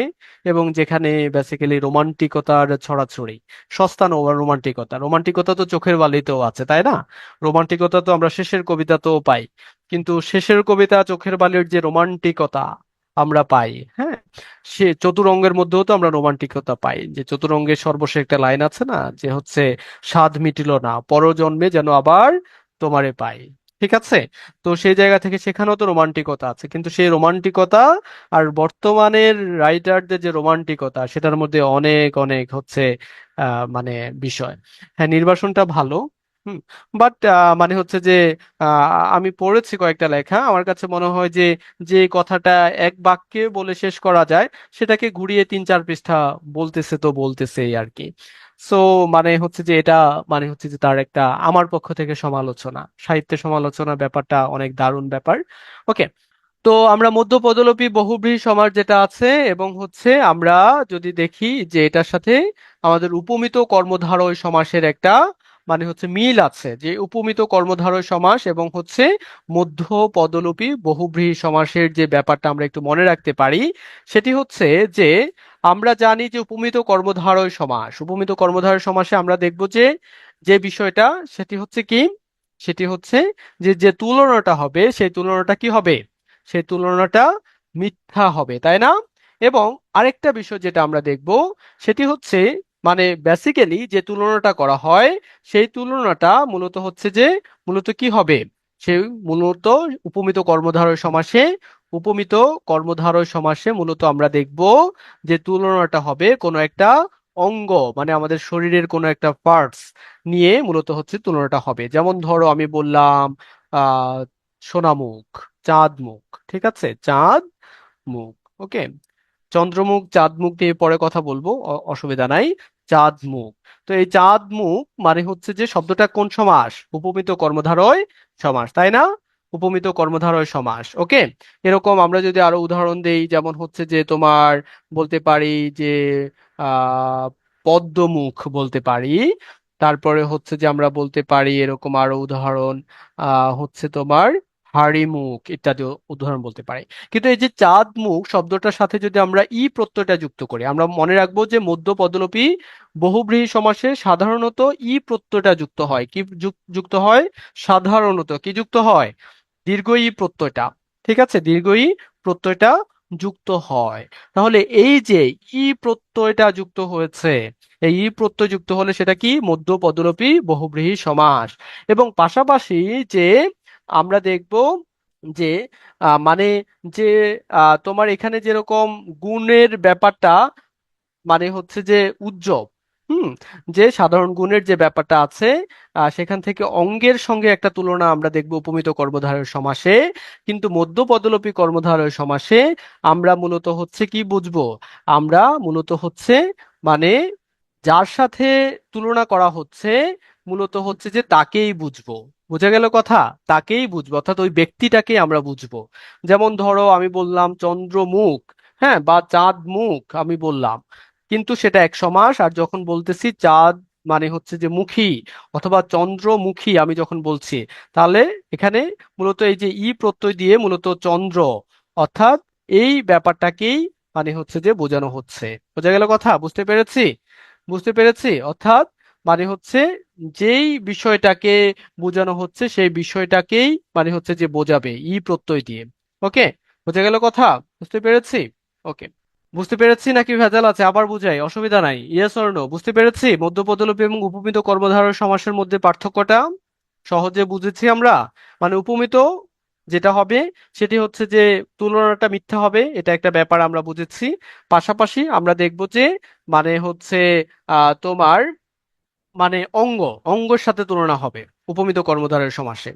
ওকে, আর মধ্যপদলোপী মানে হচ্ছে যে যে বহুব্রীহি সমাসটা আছে মধ্যপদলোপী বহুব্রীহি সমাসে মূলত হচ্ছে কি বুঝাবে? মূলত হচ্ছে ই প্রত্যয়টা হবে ই প্রত্যয়। ঠিক আছে, শুধুমাত্র কি ই প্রত্যয় হবে না, আমরা আরো কিছু মনে রাখতে পারি। ই প্রত্যয়ের পাশাপাশি আমরা হচ্ছে যে আটা মনে রাখতে পারি, ইটা মনে রাখতে পারি, আমরা হচ্ছে যে এ মনে রাখতে পারি, ও মনে রাখতে পারি, এ বর্ণগুলো এই স্বরবর্ণগুলো একটু মনে রাখতে পারি। হ্যাঁ, মানে হচ্ছে যে এই যে ই, এ, ও, আ, ই, ঠিক আছে, এগুলো একটু মনে রাখতে পারি। এবং সাথে হচ্ছে যে সেটা কি হবে? সেটা হচ্ছে যে তোমার মানে ওই প্রাণী বা ব্যক্তিকে মূলত বোঝাবে। যেমন চাঁদমুখী, চন্দ্রমুখী, বিড়ালমুখী, মানে হচ্ছে যে সরি বিড়াল চোখী, তারপর হচ্ছে যে তোমার মানে কি বলে সোনামুখী, এই শব্দগুলা। বোঝা গেল কথা? বুঝতে পেরেছি? ওকে, ব্যতিয়ার বহুব্রীহি সমাস আমরা জানি যে ব্যতিয়ার বহুব্রীহি সমাসে পূর্বপদে আ এবং পরপদে ই থাকবে, এটা খুবই সহজ। যে বলা বলি, চুলাচুলি, কানাকানি, হাসাহাসি ইত্যাদি। ওকে, আচ্ছা। তো অলোক বহুব্রীহি, এটাও আমরা জানি যে অলোক বহুব্রীহি সমাস কেন বলা হয়, অলোক বহুব্রীহি সমাস কেন বলা হয় সেটাও আমরা জানি। এটা নিয়ে আর কথা না বলি, এটা আমরা একটু দেখে নেব। নয়ীয় বহুব্রীহি, এটা একটু আলোচনার বিষয় আছে। নয়ীয় বহুব্রীহি সমাসের সাথে নয়ীয় তৎপুরুষ সমাসের একটা মানে হচ্ছে যে মিল আছে, সেটা আমরা একটু দেখার চেষ্টা করি। হ্যাঁ, নয়ীয় তৎপুরুষ এবং হচ্ছে নয়ীয় তৎপুরুষ প্লাস নয়ীয় বহুব্রীহি প্লাস নয়ীয় বহুব্রীহি সমাস যেটা, হ্যাঁ, নয়ীয় বহুব্রীহি সমাস আমরা একটু দেখি। ওকে, আচ্ছা। তো নয়ীয় তৎপুরুষ বলতে আমরা বুঝি যে তৎপুরুষ সমাস বললে আমরা পরপদের অর্থের প্রাধান্যটা পাবো, আর বহুব্রীহি বললে আমরা হচ্ছে যে কোনো পদেরই অর্থের প্রাধান্য পাবো না। তো সেই জায়গা থেকে আমরা দেখব যে নয়ীয় তৎপুরুষ সমাস এখানেও পূর্বপদে নাবাচক মানে হচ্ছে যে ব্যাপারটা থাকবে, এখানেও কিন্তু নাবাচক ব্যাপারটা থাকবে। কিন্তু আমরা দেখব যে তৎপুরুষ সমাসের ক্ষেত্রে তৎপুরুষ সমাসের ক্ষেত্রে পরপদে বিশেষ্য বা বিশেষণ থাকবে। পরপদে কি থাকবে? বিশেষ্য বা বিশেষণ। কিসের ক্ষেত্রে? আমরা কমেন্টে জানাই কিসের ক্ষেত্রে পরপদে মানে পূর্বপদে নাবাচক অব্যয় থাকবে এবং পরপদে বিশেষ্য এবং বিশেষণ থাকবে, মানে হচ্ছে কোন সমাসের ক্ষেত্রে, কোন সমাসের ক্ষেত্রে কমেন্টে জানাই, নয় তৎপুরুষ সমাসের ক্ষেত্রে। ঠিক আছে। আর নয় বহুব্রীহি সমাসের ক্ষেত্রে পূর্বপদে নাবাচক অব্যয় থাকবে, কিন্তু পরপদে মানে হচ্ছে যে শুধু বিশেষ্য থাকবে। কি থাকবে? পরপদে শুধুই বিশেষ্য থাকবে, যেখানে বিশেষণের কোনো অস্তিত্ব নেই। সেখানে কি নেই? বিশেষণের কোনো অস্তিত্ব নেই। কোথায়? বহুব্রীহি সমাসে। কোথায়? বহুব্রীহি সমাসে। যেমন আরেকটা বিষয় আমরা দেখব যে তৎপুরুষ সমাসের ক্ষেত্রে মানে হচ্ছে যে মানে নাবাচক যে ব্যাপারটা হবে, অর্থাৎ না অব্যয় দিয়ে যে ব্যাপারটা বুঝাবে, সে বিষয়টা কিন্তু হচ্ছে কি হবে? সে বিষয়টা হচ্ছে যে বিমূর্ত, অ্যাবস্ট্রাক্ট হবে। ঠিক আছে। যেমন ধরো আমি বললাম যে হচ্ছে অবিশ্বাস্য। হুম। অবিশ্বাস্য, তাহলে এই যে বিশ্বাস, এটা একটা বিমূর্ত বিষয়। হ্যাঁ। মানে হচ্ছে যে এই রকম ব্যাপারটা বুঝাবে আর কি। আর নয় বহুব্রীহি সমাসে আমরা কোনো পদেরই অর্থের প্রাধান্যটা পাবো না। বোঝা গেল কথা? বুঝতে পেরেছি? যেমন আমি যদি বলি বেতার, বেতার, এখানে বে দিয়ে মূলত হচ্ছে কি বোঝাচ্ছে? বেতার না বোঝাচ্ছে তার। ওকে। আচ্ছা, তারটা কি? বিশেষ্য।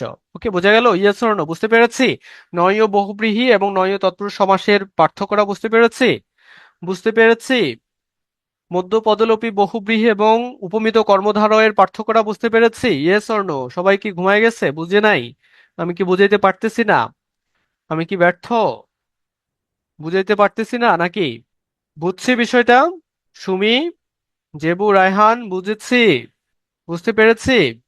ওকে, বেঞ্জামিন, আমানুল্লাহ, বুঝতে পেরেছি। মাসুদা, সওয়াল, ভালোভাবে বুঝছি, ভালোভাবে বুঝতে হবে, ভালোভাবে বুঝতে হবে। কোনো সমস্যা থাকলে সেটা সলভ করে নেব, কোনো অসুবিধা নাই। ঠিক আছে। ওকে। আচ্ছা, প্রত্যয়ান্ত বহুব্রীহি, এটা তো আমরা জানি যে প্রত্যয় আন্ত বহুব্রীহি, অর্থাৎ যে বহুব্রীহি সমাসের সমস্ত পদে, সমস্ত পদে কি? সমস্ত পদে আ এ ও প্রত্যয়টা থাকবে। কি? আ এ ও প্রত্যয়টা থাকবে, সেটাকে আমরা প্রত্যয়ান্ত বহুব্রীহি সমাস বলি। যেমন কি? যেমন উদাহরণ হিসেবে আমি বলতে পারি এক চোখা। এক চোখা স্বভাব আছে কাদের? এক চোখা স্বভাব আছে কারো? আছে, আছে, এক চোখা স্বভাব আছে। ওকে। এক চোখা স্বভাব আছে। তো সে জায়গা থেকে হচ্ছে যে তোমার এক চোখা, এই যে তোমার দেখো যে সমস্ত পদে কি আছে? আ এ ও প্রত্যয়টা আছে। দেখো যেমন এখানে কোন প্রত্যয় আছে? আ প্রত্যয়টা আছে। ঠিক আছে। এরকম অনেক উদাহরণ আমরা পাবো। ঘর, মুখ ইত্যাদি উদাহরণ আমরা পাবো। ওকে। সহার্থক বহুব্রীহি একটা সমাস আছে, যেটা মূলত হচ্ছে মানে বলা যেতে পারে যে বিশেষ্য পদের মানে হচ্ছে সহার্থক, বা তুল্য পদের সাথে বিশেষ্য পদের যে সমাসটা হয় সেটা। হ্যাঁ। সেটাকে আমরা সহার্থক মানে হচ্ছে বহুব্রীহি সমাস বলি। যেমন ধরো আমি বললাম যে সবান্ধব, হ্যাঁ, সক্রিয়, সশিষ্য, অর্থাৎ শিষ্যের সহিত বর্তমান। অর্থাৎ আমরা সহজে মনে রাখতে পারি সহার্থক বহুব্রীহিটা, সেটি হচ্ছে একটি পূর্ণাঙ্গ শব্দের শুরুতে অতিরিক্ত হিসেবে যদি স শব্দটা থাকে, এই যে দেখো সবগুলোর সাথে সটা আছে, সটা থাকলে বুঝবা যে সেটা কি? সহার্থক বহুব্রীহি সমাস। বোঝা গেল কথা? Yes or no? বুঝতে পেরেছি? একদম এত প্যাচগোছের দরকার নেই। যদি হচ্ছে একটি পূর্ণাঙ্গ শব্দ এবং সেই পূর্ণাঙ্গ শব্দের সাথে যদি টা থাকে, তাহলে সেটা সহার্থক বহুব্রীহি সমাসের উদাহরণ হবে। ক্লিয়ার বিষয়টা? ওকে, বুঝতে পেরেছি, বুঝতে পেরেছি। মূলত প্রত্যয়ান্ত বহুব্রীহি সমাস যেটা, প্রত্যয়ান্ত বহুব্রীহি সমাসের সমস্ত পদে আ এ ও প্রত্যয়টা যুক্ত থাকবে। হ্যাঁ। ঠিক আছে। ওকে। সমস্ত পদে। ওকে। আচ্ছা, তারপরে আমরা এবার নিপাতনের সিদ্ধ বহুব্রীহিতে আসি। নিপাতন ব্যাপারটা তো আমরা বুঝি, এটাকে আর আলাদা করে দরকার আছে? নিপাতনের সিদ্ধ বহুব্রীহি সমাস আমরা বলতে কি বুঝি? অর্থাৎ কোনো নিয়ম অনুসরণ করে না, ওই ব্যাপারগুলো আমরা একটু মুখস্থ করে নেব। হ্যাঁ। মানে হচ্ছে যে আমরা যে যেভাবে পারি মানে মুখস্থ করে নেব। কিছু গুরুত্বপূর্ণ নিপাতনের সিদ্ধ বহুব্রীহি সমাসের উদাহরণ আমরা দিতে পারি। যেমন হচ্ছে যে আমরা দিতে পারি সুহৃদ, সুহৃদ। ওকে। আচ্ছা, তারপরে হচ্ছে যে আমরা দিতে পারি হচ্ছে যে অন্তরীপ, অন্তরীপ। তারপরে হচ্ছে যে আমরা দিতে পারি পণ্ডিত মূর্খ। ঠিক আছে। পণ্ডিত মূর্খ। ওকে। মূর্খ বানানটা কি? দীর্ঘ উকার দিয়ে। আচ্ছা। ওকে, ইত্যাদি। ওকে। আচ্ছা, তারপরে আমরা শিবের বহুল ব্যবহৃত এবং পরিচিত নামগুলোর কিছু উদাহরণ আমাদের পরীক্ষায় আসে, আমি এখানে রেখেছি। বিষয়গুলো একটু ভালো করে মুখস্থ করে নিও, পড়ে নিও ভালো করে। শিবের সাথে সংশ্লিষ্ট মানে হচ্ছে যে সমাসবদ্ধ যে শব্দগুলো আছে সেগুলো খুবই খুবই গুরুত্বপূর্ণ। সেগুলো খুবই গুরুত্বপূর্ণ। সুহৃদ, এটি মূলত হচ্ছে নিপাতনে সিদ্ধ বহুব্রীহি হিসাবেই ব্যবহৃত হয়। হ্যাঁ, আসলে মানে হচ্ছে যে তোমার মানে আমরা কিছু কিছু সমাসের ক্ষেত্রে আমরা দেখব যে অর্থ ও ব্যাসবাক্যের পার্থক্যের কারণে মানে একই সমস্ত পদের একাধিক সমাস হয়। সে ব্যাপারটা আমরা দেখি কিন্তু, যেমন ধরো মানে পীতাম্বর শব্দটা আমরা বলেছি কি, পীতাম্বর শব্দটা হচ্ছে বহুব্রীহি সমাস আমরা জানি। হ্যাঁ, শ্রীকৃষ্ণের পীত অম্বর অম্বর যার। আবার একই রকম ভাবে যখন আমি ব্যাসবাক্য নির্ণয় করছি যে যার বাদ দিয়ে আমি যখন নির্ণয় করছি যে পিত যে অম্বর, তখন কিন্তু সেটা কি হয়ে যাচ্ছে, কর্মধারয় সমাস হয়ে যাচ্ছে। একই রকম ভাবে আমি যদি যখন বলছি মন্দ যে ভাগ্য, এটা কর্মধারয় সমান। কিন্তু আমি যদি বলি মন্দ ভাগ্য যার, এটাও তো হইতে পারে ব্যাস বাক্য, হইতে পারে না তানজিম? যে মন্দ ভাগ্য যার, মানে যার মন্দ ভাগ্য, হইতে পারে না ব্যাস বাক্য? আমি তো এটাও নির্ণয় করতে পারি। তখন কিন্তু সেটা সমাসের মানে হচ্ছে যে বিষয়টা চেঞ্জ হয়ে যাবে। সো ব্যাস বাক্যর পার্থক্যের কারণে অনেক সময় আমরা মানে হচ্ছে যে তোমার সমাসের ক্লাসিফিকেশনটা ডিফারেন্স হয়ে যায়। বুঝতে পেরেছো তানজিম? তানজিম, বুঝতে পেরেছো? ওকে। তো আমরা এগুলো একটু মনে রাখবো। ত্রিলোচন, এই যে মানে তিন লোচন বা চক্ষু যার, কার কার তিন চক্ষু? তিন চক্ষু কার? বলো। শিবের। নীলকণ্ঠ কার? শিবের। মহাদেব কার? কাকে বলা হয়? শিবকে। মহেশ্বর কাকে বলা হয়? শিবকে। ওকে। শূলপাণি কাকে বলা হয়? মানে শূলপাণি কার আছে? শূল পানিতে যার। ওকে, শিবের। চন্দ্রশেখরে, অর্থাৎ শিখর মানে হচ্ছে মস্তকে। হ্যাঁ, আছে যার। ওকে, শিখর ভুলে শেকর ভজ। ওকে, আমাদের এই শিক্ষাটা সবসময় নিতে হবে। ওকে, শিখর ভুলে কি শেকর ভজ। ওকে, এই লাইনটা সবসময় মনে রাখতে হবে। মানে আমরা যাই হই না কেন, আমরা হচ্ছে যে আমরা পররাষ্ট্র ক্যাডারের প্রথম হই, আমরা অ্যাডমিন ক্যাডারের প্রথম হই, আমরা শিক্ষা ক্যাডারের প্রথম হই, কখনোই কি মানে কি মানে হচ্ছে যে করা যাবে না, অর্থাৎ মানে হচ্ছে যে অহংকারী হওয়া যাবে না। অর্থাৎ শিখর ভুলে, মানে হচ্ছে শিখর মানে কি, শিখর মানে হচ্ছে যে উপর, পর্বত মানে হচ্ছে যে উপরে, একদম সবসময় উপরে মাথা দিয়ে রাখা যাবে না। মানে হচ্ছে শেকড় ভজ, সবসময় আমাদের রুট, অর্থাৎ আমাদের শেকড়, আমাদের হচ্ছে যে অস্তিত্ব, মানে সে ব্যাপারটাকে প্রাধান্য দিতে হবে। অর্থাৎ আমি কোথা থেকে এসেছি, আমার পরিণতি কি হবে, সে ব্যাপারটা দিকে মাথা রাখতে হবে। ঠিক আছে? ওকে, মাথা যত উঁচুতেই থাকুক, ভর থাকে দু পায়। সফলতার প্রতিটি গল্প লেখা আছে শূন্যতায়, অর্থাৎ একদিন শূন্যতায় আমরা বিলীন হয়ে যাব, আমাদের মৃত্যু হবে। তো সেই জায়গা থেকে আমার মানে আচার আচরণ, আমার জীবন যাপন কেমন ছিল, সেই ব্যাপারটাই অন্যের জন্য কি হবে, শিক্ষণীয় হবে। বোঝা গেল কথা? বুঝতে পেরেছি? ওকে, এখানে আরো কিছু উদাহরণ আছে। গঙ্গাধর, মৃত্যুঞ্জয়, দিগম্বর, পিনাকপাণি, আশুতোষ, পঞ্চানন। এগুলো একটু ভালো করে মুখস্থ করে নেব, তাহলে সেক্ষেত্রে আমাদের হয়ে যাবে। তো কর্মধারয় এবং বহুব্রীহি সমাসের একটা পার্থক্য আমরা দেখি, যেটা বেসিক্যালি হচ্ছে যে আমাদের খুবই খুবই গুরুত্বপূর্ণ। কর্মধারয় এবং বহুব্রীহি সমাসের একটা পার্থক্য আমরা দেখি এখানে। কর্মধারয় এবং বহুব্রীহি সমাসের পার্থক্যটা কি? আমরা জানি যে কর্মধারয় সমাসে মূলত হচ্ছে কি, পরপদ দের অর্থের প্রাধান্য আছে, বহুব্রীহি সমাসে কোনো পদের অর্থের প্রাধান্য নাই। কর্মধারয় সমাসে আমরা মূলত হচ্ছে যে সে, যেই সেই, যিনি তিনি, যা তা ইত্যাদি ব্যাসবাক্যে ব্যবহার করি। অন্যদিকে বহুব্রীহি সমাসে আমরা যার শব্দটা ব্যাসবাক্যে ব্যবহার করি। এই পার্থক্যটা আমরা জানি, এভাবে আমরা নির্ণয় করব। সংখ্যাবাচক একটা দ্বন্দ্ব, সংখ্যাবাচক বহুব্রীহির একটা পার্থক্য আছে, সেটা আমরা একটু দেখি। যে সংখ্যাবাচক দ্বন্দ্ব যেটা, সেটি হচ্ছে মূলত মানে হচ্ছে পূর্বপদের সংখ্যাবাচক শব্দ থাকবে এবং পরপদের মানে হচ্ছে যে তোমার মানে সেক্ষেত্রে বিশেষণ হতে পারে, অসুবিধা নাই। তো সেই জায়গা থেকে সবচেয়ে বড় যে ব্যাপারটা, সেটা হচ্ছে দ্বন্দ্ব সমাসে পূর্বপদ এবং পরপদ দুটেরই অর্থের প্রাধান্য থাকবে। আর সংখ্যাবাচক বহুব্রীহি পূর্বপদে সংখ্যাবাচক শব্দ থাকবে, কিন্তু পরপদে বিশেষ্য থাকবে। কি থাকবে?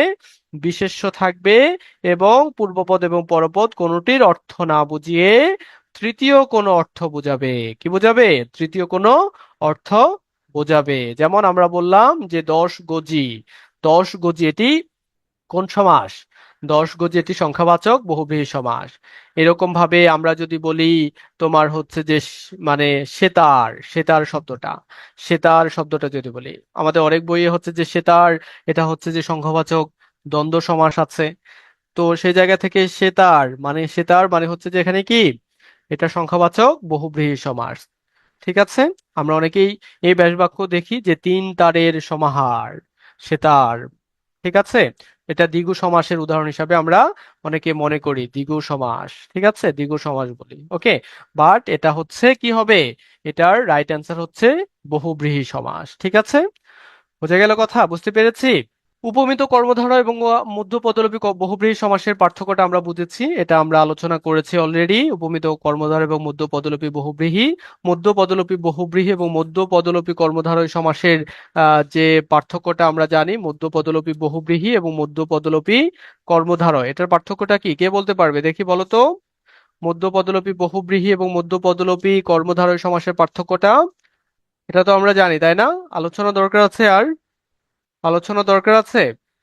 মধ্য পদলোপী বহুব্রীহি এবং মধ্য পদলোপী কর্মধারয়, এটা তো আলোচনা করেছি তাই না, যে উপমিত কর্মধারয় এবং মধ্য পদলোপী বহুব্রীহি সমাসের যে পার্থক্যটা সেটা। ওকে, তো মধ্য পদলোপী বহুব্রীহি সমাস এবং মধ্য পদলোপী কর্মধারয় সমাসের পার্থক্যটা আমরা একটু জেনে নেই। সেটি হচ্ছে যে মধ্য পদলোপী বহুব্রীহি সমাস আমরা জানি যে মানে শেষের পদগুলা মূলত হচ্ছে মধ্য পদলোপী বহুব্রীহিতে শেষের পদগুলা লোপ পায়। কি, শেষের পদগুলা লোপ পাবে। আমরা জানি যে মধ্য পদলোপী মানে মানে হচ্ছে যে মধ্য খানের পদগুলো লোপ পাবে, কিন্তু মধ্য পদলোপী বহুব্রীহি সমাসের সাধারণত যেটা হয়, শেষের পদগুলো লোপ পাবে, শেষের পদ লোপ পাবে। আর মধ্য পদলোপী কর্মধারতে হচ্ছে মাঝের পদ, অর্থাৎ মাঝখানের পদটা লোপ পাবে, মধ্যপদ লোপ পাবে। ওকে, মধ্যপদ লোপ পাবে। ওকে, বোঝা গেল কথা, বোঝা গেল কথা। মাঝখান থেকে পদ বাদ যায় কর্মধারয়ে, আর হচ্ছে মানে হচ্ছে মূলত বহুব্রীহি সমাসে হ্যাঁ ব্যাখ্যামূলক অংশ অর্থাৎ শেষের পদগুলা লোপ পায়, যেমন বিড়ালাক্ষী। ঠিক আছে, বিড়ালাক্ষী। আবার এটা কিসের উদাহরণ, মধ্যপদলোপী বহুব্রীহি সমাসের উদাহরণ, যেমন বিড়ালাক্ষী। ঠিক আছে, বিড়ালাক্ষী। ওকে, আচ্ছা। তারপরে হচ্ছে যে আমরা বলতে পারি এই যে মধ্যপদলোপী স্মৃতিসৌধ, অথবা আমরা বলতে পারি হচ্ছে যে ওকে সিংহ চিহ্নিত আসন, সিংহাসন। ওকে, ওকে। তাহলে নয় ও বহুব্রীহি, নয় ও তৎপুরুষ সমাসের পার্থক্যটাও আমরা বুঝেছি, নয় ও বহুব্রীহি এবং নয় ও তৎপুরুষ সমাসের পার্থক্যটাও আমরা দেখেছি। তারপরে হচ্ছে যে সেতার নিয়ে আমরা আলোচনা করেছি। সেতার অনেক জায়গায় হচ্ছে যে দ্বিগু সমাসের উদাহরণ হিসেবে দেওয়া হয়, কিন্তু সেতার বলতে আসলে 3টি তারকে বোঝায় না, এখানে অনেক একটা বিশেষ বাদ্যযন্ত্রকে বোঝাচ্ছে, যার কারণে মূলত তৃতীয় অর্থটা বোঝাচ্ছে, প্রাধান্য পাচ্ছে। যার কারণে আমরা দ্বিগু সমাস এটা হচ্ছে না বলে আমরা বলবো কি, সংখ্যাবাচক বহুব্রীহি সমাস সেতার। তারপরে গায়ে হলুদ নিয়ে একটু অসুবিধা হয় আমাদের। গায়ে হলুদ মানে হচ্ছে যে স্পেশালি গায়ে হলুদ এটা কোন সমাস সেটা নিয়ে, কারণ বিভিন্ন বই আমরা বিভিন্ন রকম দেখি। যেমন ধরো আমরা যদি পুরাতন যে ব্যাকরণ বইটা আছে নবম দশম শ্রেণীর, সেখানে দেখি যে গায়ে হলুদ শব্দটা হচ্ছে মূলত মানে মধ্য পদলোপী আহ সমাস হিসাবে আমরা এখানে দেখব। মধ্য পদলোপী কোন সমাস, মধ্য পদলোপী বহুব্রীহি সমাস হিসেবে আমরা দেখব সেখানে। ঠিক আছে, মধ্য পদলোপী বহুব্রীহি সমাস হিসেবে দেখব কোথায়, সেটা হচ্ছে পুরাতন যে বইটা আছে সেখানে মধ্য পদলোপী বহুব্রীহি সমাসে আমরা দেখব। কিন্তু আমরা আবার যদি মানে হচ্ছে যে হায়াত মাহমুদের বইয়ে দেখি, তিনি মানে হচ্ছে যে তার যে ভাষা শিক্ষা বইটা আছে, সেখানে বেসিক্যালি তিনি দেখিয়েছেন যে মানে তোমার গায়ে হলুদ এই এটা হচ্ছে যে অলুক বহুব্রীহি সমাসের উদাহরণ। ঠিক আছে, কি সমাস, অলুক বহুব্রীহি। ওকে, অলুক বহুব্রীহি। তিনি বেসিক্যালি হচ্ছে যে দেখিয়েছেন যে ব্যাপারটা, সেটা হচ্ছে যে গায়ে একটা হাইফেন, তারপর হচ্ছে যে হলুদ। ঠিক আছে, অর্থাৎ পূর্বপদের মানে হচ্ছে যে তোমার এই যে বিভক্তিটা সেটা লোপ পায় নাই, ব্যাস বাক্যে সেটা রয়ে গেছে। হ্যাঁ, গায়ে হলুদ দেওয়া হয় যে অনুষ্ঠানে, তো সেই জায়গা থেকে এটাকে তিনি অলুক বহুব্রীহি বলছেন। আবার একই রকম ভাবে আমরা যদি বাংলা একাডেমির যে ব্যবহারিক আম, ব্যাকরণটা আছে সেখানে যদি দেখি, সেখানেও আমরা দেখি যে গায়ে হলুদটাকে অলুক বহুব্রীহি সমাস বলা হয়েছে। এবং মধ্যপদলোপী বহুব্রীহি সমাসও বলা হয়েছে, অলুক এবং মধ্যপদলোপী দুইটাই বলা হয়েছে। বাট বহুব্রীহি সমাস কিন্তু অলুক নাকি মধ্যপদলোপী সেটা নিয়ে একটু পার্থক্য আছে। ওকে, সব বিচরণ ওইখান থেকে আসে। হায়াত মাহমুদের লেখা বইটা শেষ করব কিভাবে, এখানে মানে হায়াত মাহমুদের বইটা বেসিক্যালি হচ্ছে যে তোমার বইটা একটু মানে হচ্ছে যে অধ্যায় ধরে ধরে রিডিং পড়তে হবে, প্র্যাকটিস করতে হবে অন্য বই থেকে, ওইখান থেকে ভালো করে রিডিং পড়তে হবে, যেটা নিয়ে একটু বিতর্ক সেটা হচ্ছে যে তোমার সলভ করতে হবে। তুমি যদি বুঝতে পারো যে জুডিশিয়ারিতে মানে বিচরণ অংশটা হায়াত মাহমুদের বই থেকে আসে, তাহলে সেটার পোস্টমর্টমটা করে ফেলাটা তোমার কাজ। ওকে, অনেক পেট মোটা বই, হ্যাঁ অনেক বুড়ি আছে, অনেক বুড়িওয়ালা বই। বেসিক্যালি হচ্ছে যে যেটা আসলে ভালো, মানে হচ্ছে পুরুষ সুন্দর বুড়িতে, নারী সুন্দর শাড়িতে, তাই না? তো বই সুন্দর মূলত বুড়িতে। ওকে, আচ্ছা। তো যাই হোক, সে জায়গা থেকে আমরা এটা এখন সিদ্ধান্ত নিতে পারি যে এটাকে আমরা কি বলবো। আমরা মানে হচ্ছে গায়ে হলুদ এই সমাজটাকে হচ্ছে যে আমরা অলুক বহুব্রীহি বলবো, ঠিক আছে? আমাদের যদি পরীক্ষায় আসে সেক্ষেত্রে আমরা এটাকে অলুক বহুব্রীহি বলবো। ওকে, অলোক বহুব্রীহি বলবো। আচ্ছা, তো চন্দ্রমুখ চাঁদমুখ মুখচন্দ্র নিয়ে আমাদের একটু অসুবিধা হয়। চন্দ্রমুখ চাঁদমুখ, তারপরে হচ্ছে যে তোমার মুখচন্দ্র। তো আমরা জানি যে চন্দ্র এই শব্দটা কোন শব্দ? চন্দ্র শব্দটা হচ্ছে যে কোন শব্দ? বুড়িতে পুরুষ একদমই সুন্দর না। ওকে, হ্যাঁ আসলে আগে সুন্দর ছিল হয়তো, যার কারণে এখন সব পুরুষ গণহারে জিমে যাচ্ছে, জিম করে বুড়ি কমাচ্ছে, তাই না? তো চন্দ্রমুখ চাঁদমুখ মুখ চন্দ্র। তো সে জায়গা থেকে হচ্ছে যে চন্দ্র এটা কোন শব্দ? বলো, চন্দ্র কোন শব্দ? চন্দ্র, সূর্য, নক্ষত্র, ভবন, ধর্ম, পাত্র, মনুষ্য। চন্দ্র কোন শব্দ? তৎসম শব্দ। তো এই তৎসম শব্দের চন্দ্রের মানে হচ্ছে যে তোমার মানে তদ্ভব রূপটা কি? তদ্ভব রূপটা কি? চাঁদ। ওকে, কি আশ্চর্য ব্যাপার, তাই না? চন্দ্র থেকে যখন চাঁদ হয়ে গেছে তখন সেটা খাঁটি বাংলা শব্দ হয়ে গেছে, তাই না? তো যা চন্দ্র তাই কি? চাঁদ। যা চন্দ্র তাই চাঁদ। তো সেই জায়গা থেকে মানে হচ্ছে যে আমরা দেখব যে চন্দ্রমুখ এই শব্দটিকে মানে হচ্ছে মুনির চৌধুরী পুরাতন বাংলা ব্যাকরণ বইয়ে আমরা দেখব সেটা হচ্ছে যে উপমিত কর্মধারয় সমাসের উদাহরণ দেওয়া হয়েছে। কি দেওয়া হয়েছে? উপমিত কর্মধারয় সমাসের উদাহরণ দেওয়া হয়েছে। অন্যদিকে মানে হচ্ছে যে চন্দ্রমুখ এবং হচ্ছে যে চাঁদ মুখ, মানে হচ্ছে চন্দ্রমুখ এটিকে উপমিত কর্মধারয় সমাসের উদাহরণ হিসেবে বলেছেন কে? মুনির চৌধুরী পুরাতন বাংলা ব্যাকরণে। চন্দ্রমুখ চাঁদমুখ এই উভয়টাকেই উপমিত কর্মধারয় সমাস হচ্ছে হায়াত মাহমুদ তার বইয়ে বলেছেন, ভাষা শিক্ষা বইটাতে উপমিত কর্মধারয়। ঠিক আছে, উপমিত কর্মধারয়। আবার বাংলা একাডেমি বেসিক্যালি হচ্ছে যে তার ব্যবহারিক যে ব্যাকরণটা আছে সেখানে মূলত হচ্ছে তোমার মুখচন্দ্র এবং চাঁদমুখ এটাকেও উপমিত কর্মধারয় বলেছে। বাট ওদের কাজই হচ্ছে একটু প্যাচ লাগানো। বাংলা একাডেমি প্যাচ না লাগাইলে আসলে হচ্ছে যে ওরা শান্তি পায় না। তো সেই জায়গা থেকে আমরা দেখি বাংলা একাডেমি তো হচ্ছে আমাদের আস্থার জায়গা নিশ্চয়ই, তাই না? অবশ্যই আস্থার জায়গা, আস্থা রাখতে হবে, হ্যাঁ। না, না আস্থা রাখতে হবে, ঠিক আছে, আস্তে আস্তেই ঠিক হবে, হ্যাঁ। অবশ্য আমাদের দেশ নিয়ে আমি বেশি একটু মানে হচ্ছে যে আশা রাখি। অসুবিধা নাই, একটা একটা সময় আমাদের দেশ হচ্ছে যে সভ্য হবে, ঠিক আছে। ওকে, তো আমরা দেখি যে এই যে বাংলা একাডেমি একদিকে বলতেছে যে চন্দ্রমুখ চাঁদমুখ দুইটাই উপমিত কর্মধারয় সমাস, আবার বলতেছে যে না আমাদের ভীষণ মন খারাপ, এদিকে রূপক কর্মধারয় সমাসে একটু মন খারাপ করতেছে, আমরা একটাকে রূপক কর্মধারয় বানায় ফেলি। তার মানে হচ্ছে যে চাঁদমুখকে তারা আবার কি বলতেছে? যে এটা একটা রূপক কর্মধারয় সমাস, ঠিক আছে, রূপক কর্মধারয় সমাস, ঠিক আছে। ওকে, সো এই যে ভেজালটা লাগাইলো, এখন সেক্ষেত্রে আমরা একটু বিভ্রান্তিতে পড়ে গেছি। আমরা আসলে কি বলবো? আবার অন্যদিকে আমাদের মানে হচ্ছে যে একটা রেফারেন্স বই, সৌমিত্র শেখরের যে বইটা আমরা পড়ি, সেখানে তিনি চন্দ্রমুখ শব্দটাকে মূলত হচ্ছে রূপক কর্মধারয় সমাস হিসাবে বলেছেন।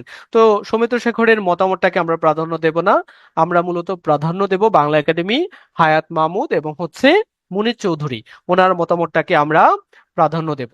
তো সেই জায়গা থেকে আমরা বলতে পারি এখন আমাদের সিদ্ধান্ত হচ্ছে কি? সিদ্ধান্ত হচ্ছে আমরা চন্দ্রমুখ চাঁদমুখ এটাকে আমরা উপমিত কর্মধারয় সমাস বলবো, ঠিক আছে, উপমিত কর্মধারয় সমাস বলবো। তবে যদি ব্যাসবাক্য নিয়ে যদি প্রশ্ন আসে যে চাঁদ রূপ মুখ এরকম যদি ব্যাসবাক্য থাকে, তাহলে তো আমরা মানে চোখ বন্ধ করে হচ্ছে যেহেতু রূপ আছে, তাহলে সেক্ষেত্রে রূপ থাকলে সেটা রূপক হবে। হ্যাঁ, সেক্ষেত্রে সেটা আমরা অ্যান্সার করতে পারি। বোঝা গেল কথা? বুঝতে পেরেছো? বুঝতে পেরেছি, ইয়েস অর নো? চন্দ্রমুখ চাঁদমুখ নিয়ে আমাদের অসুবিধা হবে আর? চন্দ্রমুখ চাঁদমুখ চন্দ্রমুখ চাঁদমুখ নিয়ে পদ ছিল 5 প্রকার, এখন 8 প্রকার বাংলা একাডেমির জন্য। অসুবিধা নাই, যা 8 প্রকার তাই 5 প্রকার। ওই একটু ঘুরায় বলে আর কি। মানে হচ্ছে যে, মানে সরাসরি খাওয়া আর একটু মানে হচ্ছে মাথার পেছন দিয়ে ঘুরায় খাওয়া, এই ব্যাপারটা যেরকম এক, ওইটাও একই। ওকে, বুঝতে পেরেছি, বুঝতে পেরেছি। ওকে। তেতলা দোতলা নিয়ে একটা অসুবিধা হয়। তেতলা দোতলা কোন সমাস? বিভিন্ন বইয়ে আমরা দেখি যে তেতলা দুইতলা এটাকে হচ্ছে যে দ্বিগু সমাসের উদাহরণ হিসেবে মনে করা হয়, যেমনটা সেতার শব্দটাকে মনে করা হয়। হ্যাঁ, তো এটাকে দ্বিগু সমাস না বলে আমরা হচ্ছে যে কি বলবো? দ্বিগু সমাস না, এটা কি কোন সমাস? এটি হচ্ছে যে বহুব্রীহি সমাস। ঠিক আছে? কোন কোন বহুব্রীহি? এই সবগুলাই হচ্ছে যে সংখ্যাবাচক বহুব্রীহি। ঠিক আছে? আচ্ছা, তো তেতলা দোতলা বলতে আমরা আসলে নির্দিষ্ট কোনো কিছুকে বোঝাচ্ছি না, তৃতীয় কোনো কিছুকে বোঝাচ্ছি। ওকে, যেমন দোতলা গাড়ি হইতে পারে, দোতলা বাস হইতে পারে, তেতলা তিনতলা হচ্ছে যে তোমার জাহাজ হইতে পারে। ওকে, বোঝা গেল কথা? বুঝতে পেরেছি। ওকে, এছাড়াও আমরা অর্থ এবং ব্যাসবাক্যের মানে হচ্ছে যে পার্থক্যের কারণে একই সমস্ত পদের একাধিক সমাস হইতে পারে। যেমন ধরো, আমরা হচ্ছে যে বিভিন্ন উদাহরণ পাই না, যেমন হাত ঘড়ি।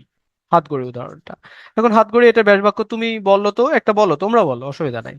হাত ঘড়ি এটার একটা ব্যাস বাক্য বলো, হাত ঘড়ি। হাত ঘড়ি এটার একটা ব্যাস বাক্য বলো। মানে হচ্ছে যে হাত ঘড়ি কেন তৈরি করা হয়? হাতের জন্য, হাতে পরার জন্য যে ঘড়িটা। এখন হাতের জন্য যে ঘড়ি, এখন হাতের জন্য যে ঘড়ি, মানে হচ্ছে যে হাতের জন্য ঘড়ি। তাহলে এই ব্যাস বাক্য অনুযায়ী আমরা এটাকে কি বলতে পারি? হাতের জন্য ঘড়ি, এটাকে আমরা কি বলতে পারি? হাতের জন্য ঘড়ি, এই যে জন্যটা আছে ব্যাস বাক্যে, তাহলে জন্য থাকলে কোন সমাস হবে? তৎপুরুষ সমাস, তাই না? তার মানে এটাকে আমরা তৎপুরুষ সমাস বলতে পারি। আবার একই রকম ভাবে তুমি যদি এটাকে এভাবেও যদি ব্যাস বাক্য নির্ণয় করো, যে হাতে পড়া হয় যে ঘড়ি, হাতে পড়া হয় যে গড়ি, তাহলে সেক্ষেত্রে তুমি সেটাকে আবার হচ্ছে মানে কর্মধারয় সমাসও বলতে পারো, মধ্যপদলোপী কর্মধারয় সমাসও তুমি বলতে পারো। ওকে, বোঝা গেল কথা? বুঝতে পেরেছি? ক্লিয়ার বিষয়টা? Clear? Clear? Yes or no? Clear? স্পষ্ট? ওকে, বিরোচন অংশে আমরা মানে চাঁদ। ওকে, বলো, চন্দ্রমুখ এটা কোন সমাস? চন্দ্রমুখ। ওকে, চাঁদের কোন সৌন্দর্যটা আসলে আমাদের মানে হচ্ছে যে সুন্দর লাগে, তাই না? পূর্ণ শশী, মানে শশীর কোন বিষয়টা আমাদের সুন্দর লাগে? পূর্ণিমা, তাই না? ওকে, আচ্ছা, তো যাই হোক, আমরা মানে চাঁদের যে গুরুত্বপূর্ণ যে সমার্থক শব্দগুলো আছে সেগুলো আমরা একটু ভালোভাবে মুখস্থ করে নেব। বিধু, নিশাকর, সুধাকর, শশাঙ্ক, শশধর, মৃগাঙ্ক। ঠিক আছে, এগুলো গুরুত্বপূর্ণ, আমরা একটু দেখে নেব। ওকে, হিমাংশু। আচ্ছা, তারপরে কিছু বাগধারা আছে গুরুত্বপূর্ণ, এখানের মধ্যে কি কি আছে? আকাশ কুসুম। তারপরে হচ্ছে যে তোমার আদিক্ষেতা, যেটা মেয়েরা অনেক করে, তাই না? আদিক্ষেতা এটা একটা মেয়েদের মেয়েলি স্বভাব, তাই না? নেকামি। ওকে, তারপর হচ্ছে যে আমরা কাঠের ডেকে। কিন্তু তোমরা মেয়েরা কি আদিক্ষেতা করো? নিপা সরকার, সুমি। আচ্ছা, তারপরে হচ্ছে আক্কেল দাঁত ওঠা। ওহ, কি যে কষ্ট, ভয়ঙ্কর! আক্কেল দাঁত ওঠা, তোমাদের আক্কেল দাঁত উঠছে? সবার উঠেছে? ওকে, না, উঠুক, দোয়া করি তাড়াতাড়ি। ওকে, আচ্ছা, তারপর বিপরীত শব্দ আছে। বিপরীত শব্দগুলো আমরা একটু মনে রাখবো। আকুঞ্চনের বিপরীত হচ্ছে প্রসারণ। কমেন্ট করি, হ্যাঁ, কমেন্ট করলে মুখস্থ হয়ে যাবে। আকুঞ্চন এর বিপরীত শব্দ কি? কমেন্ট করো তাড়াতাড়ি। ব্যাককলের মতন জায়গায় উঠছে, আসলেই তাই, এটা ব্যাককলের মতো জায়গায় উঠে। প্রসারণ, আকুঞ্চন, প্রসারণ। আকুঞ্চন, প্রসারণ। তারপর হচ্ছে আকাশ, পাতাল। ঠিক আছে, আপদ, নিরাপদ। ঠিক আছে, আমরা অনেকে আপদ বিপদ বলি, হ্যাঁ, আপদ বিপদ। তো আপদ এর বিপরীত কি? নিরাপদ। আকর্ষণ, বিকর্ষণ। ঠিক আছে, ওকে, মনে রাখবো এই বিষয়গুলো। এক কথায় প্রকাশগুলোর এটা এটা থেকে প্রায় পরীক্ষায় প্রশ্ন আসে, বলা থেকে। তো মানে হচ্ছে যে ইদানিং আমরা দেখতে পাই যে রিটেন পরীক্ষায়, বিশেষ করে 11 থেকে 14 গ্রেডের, সেখানে এক কথায় প্রকাশ থাকে। সেই জায়গা থেকে তোমরা একটু ভালোভাবে, ভালো করে, হ্যাঁ, মানে হচ্ছে যে মুখস্থ করতে হবে। ঠিক আছে, কি করে? ভালো করে মুখস্থ করতে হবে। বোঝা গেল কথা? বুঝতে পারছি? বুঝতে পেরেছি। ওকে, তো যা বলা হয়নি এটাকে কি বলে? কমেন্ট করো, জানাও তাড়াতাড়ি। যা বলা হয়নি অনুক্ত, যা বলা হয়েছে উক্ত, যা বলা উচিত নয় অকথ্য, যা বলা হচ্ছে ভ্রাম্যমাণ, যা বলা হবে বক্তব্য, যা প্রকাশ করা হয়নি অব্যক্ত। ঠিক আছে, বোঝা গেল কথা? বুঝতে পেরেছি? বুঝতে পেরেছি। ওকে। ওকে, আমরা সবসময়ই হচ্ছে পরিমিত কথা বলার প্র্যাকটিস করব, হ্যাঁ? পরিমিত কথা বলার প্র্যাকটিস করব, ঠিক আছে? প্রফেশনাল লাইফে পরিমিত কথা বলাটা খুবই খুবই গুরুত্বপূর্ণ, তাহলে ব্যাপার কথাবার্তা বললে হচ্ছে যে শোকজ খেয়ে ফেলতে হবে। হ্যাঁ, কারণ দর্শানো নোটিশ আপনার বিরুদ্ধে কেন হচ্ছে আইনগত ব্যবস্থা নেওয়া হবে না। ওকে, বোঝা গেল কথা? যে প্র্যাকটিসটা করতে হবে। ওকে। আচ্ছা। আচ্ছা, তো কিছু পরিভাষা আছে এখানে, পরিভাষাগুলো আমরা একটু মুখস্থ করে নেব। নোটিফিকেশন, তার অ্যাটেস্টেড। আচ্ছা, অ্যাটেস্টেড প্রত্যয়িত, সত্যায়িত। আমরা কোনটা অ্যান্সার করবো বলো তো? সার্টিফাইড মানে প্রত্যয়িত বা প্রত্যয়িত যেটাকে আমরা বলি, আর অ্যাটেস্টেড মানে সত্যায়িত। আমরা সত্যায়িতটাই অ্যান্সার করব। যদি অপশনে প্রত্যয়িত থাকে তাহলে সেক্ষেত্রে প্রত্যয়িত অ্যান্সার করতে পারি, সত্যায়িত যদি না থাকে, বাট সত্যায়িতটাই আমরা অ্যান্সার করবো। ওকে। এছাড়া আরো কিছু গুরুত্বপূর্ণ এখানে আছে, আমরা এগুলো ভালোভাবে মুখস্থ করে নেব। ওকে। আচ্ছা, তো বিসিএস এর কিছু প্রশ্ন এখানে আছে, তোমরা অ্যান্সার করো দ্রুত। নীলকর কোন সমাসের দৃষ্টান্ত? নীলকর, দেখো নীলকর, ঠিক আছে? নীলকর পূর্বপদ হচ্ছে কি, মানে উপপদটা কি? বিশেষ্য। আর পরপদটা হচ্ছে কৃদন্ত পদ, ঠিক আছে? ওকে, তার মানে সেটা কি? উপপদ। উপপদ তৎপুরুষ সমাস। বোঝা গেল কথা? বুঝতে পেরেছি? ওকে, কৃদন্ত পদের পূর্ববর্তী পদের নাম কি? এই যে দেখো, 45তম বিসিএস এ আসছে উপপদ, আবার 46তম বিসিএস এ উপপদের একটা উদাহরণ আসছে। ওকে। সো এই ব্যাপারগুলো, এই ট্রিক্স গুলো বুঝতে হবে। এখানে প্রাতিপদিক, বিভক্তিহীন নাম শব্দকে প্রাতিপদিক বলে। পূর্বপদ সমসমান, মানে হচ্ছে সমস্ত পদের প্রথম পদকে বা সমসমান পদের প্রথম পদকে আমরা পূর্বপদ বলি। তো এই মানে ব্যাখ্যাগুলো ভালোভাবে জানতে হবে যথারীতি, অব্যয়ভাব সমাস, রীতিকে অতিক্রম না করে। আচ্ছা, তারপর চিকিৎসা শাস্ত্র, কর্মধারয় সমাস। ওকে, এটা মধ্যপদলোপী মানে হচ্ছে তোমার কর্মধারয়। মধ্যপদলোপী কর্মধারয় সমাসের উদাহরণ কোনটা?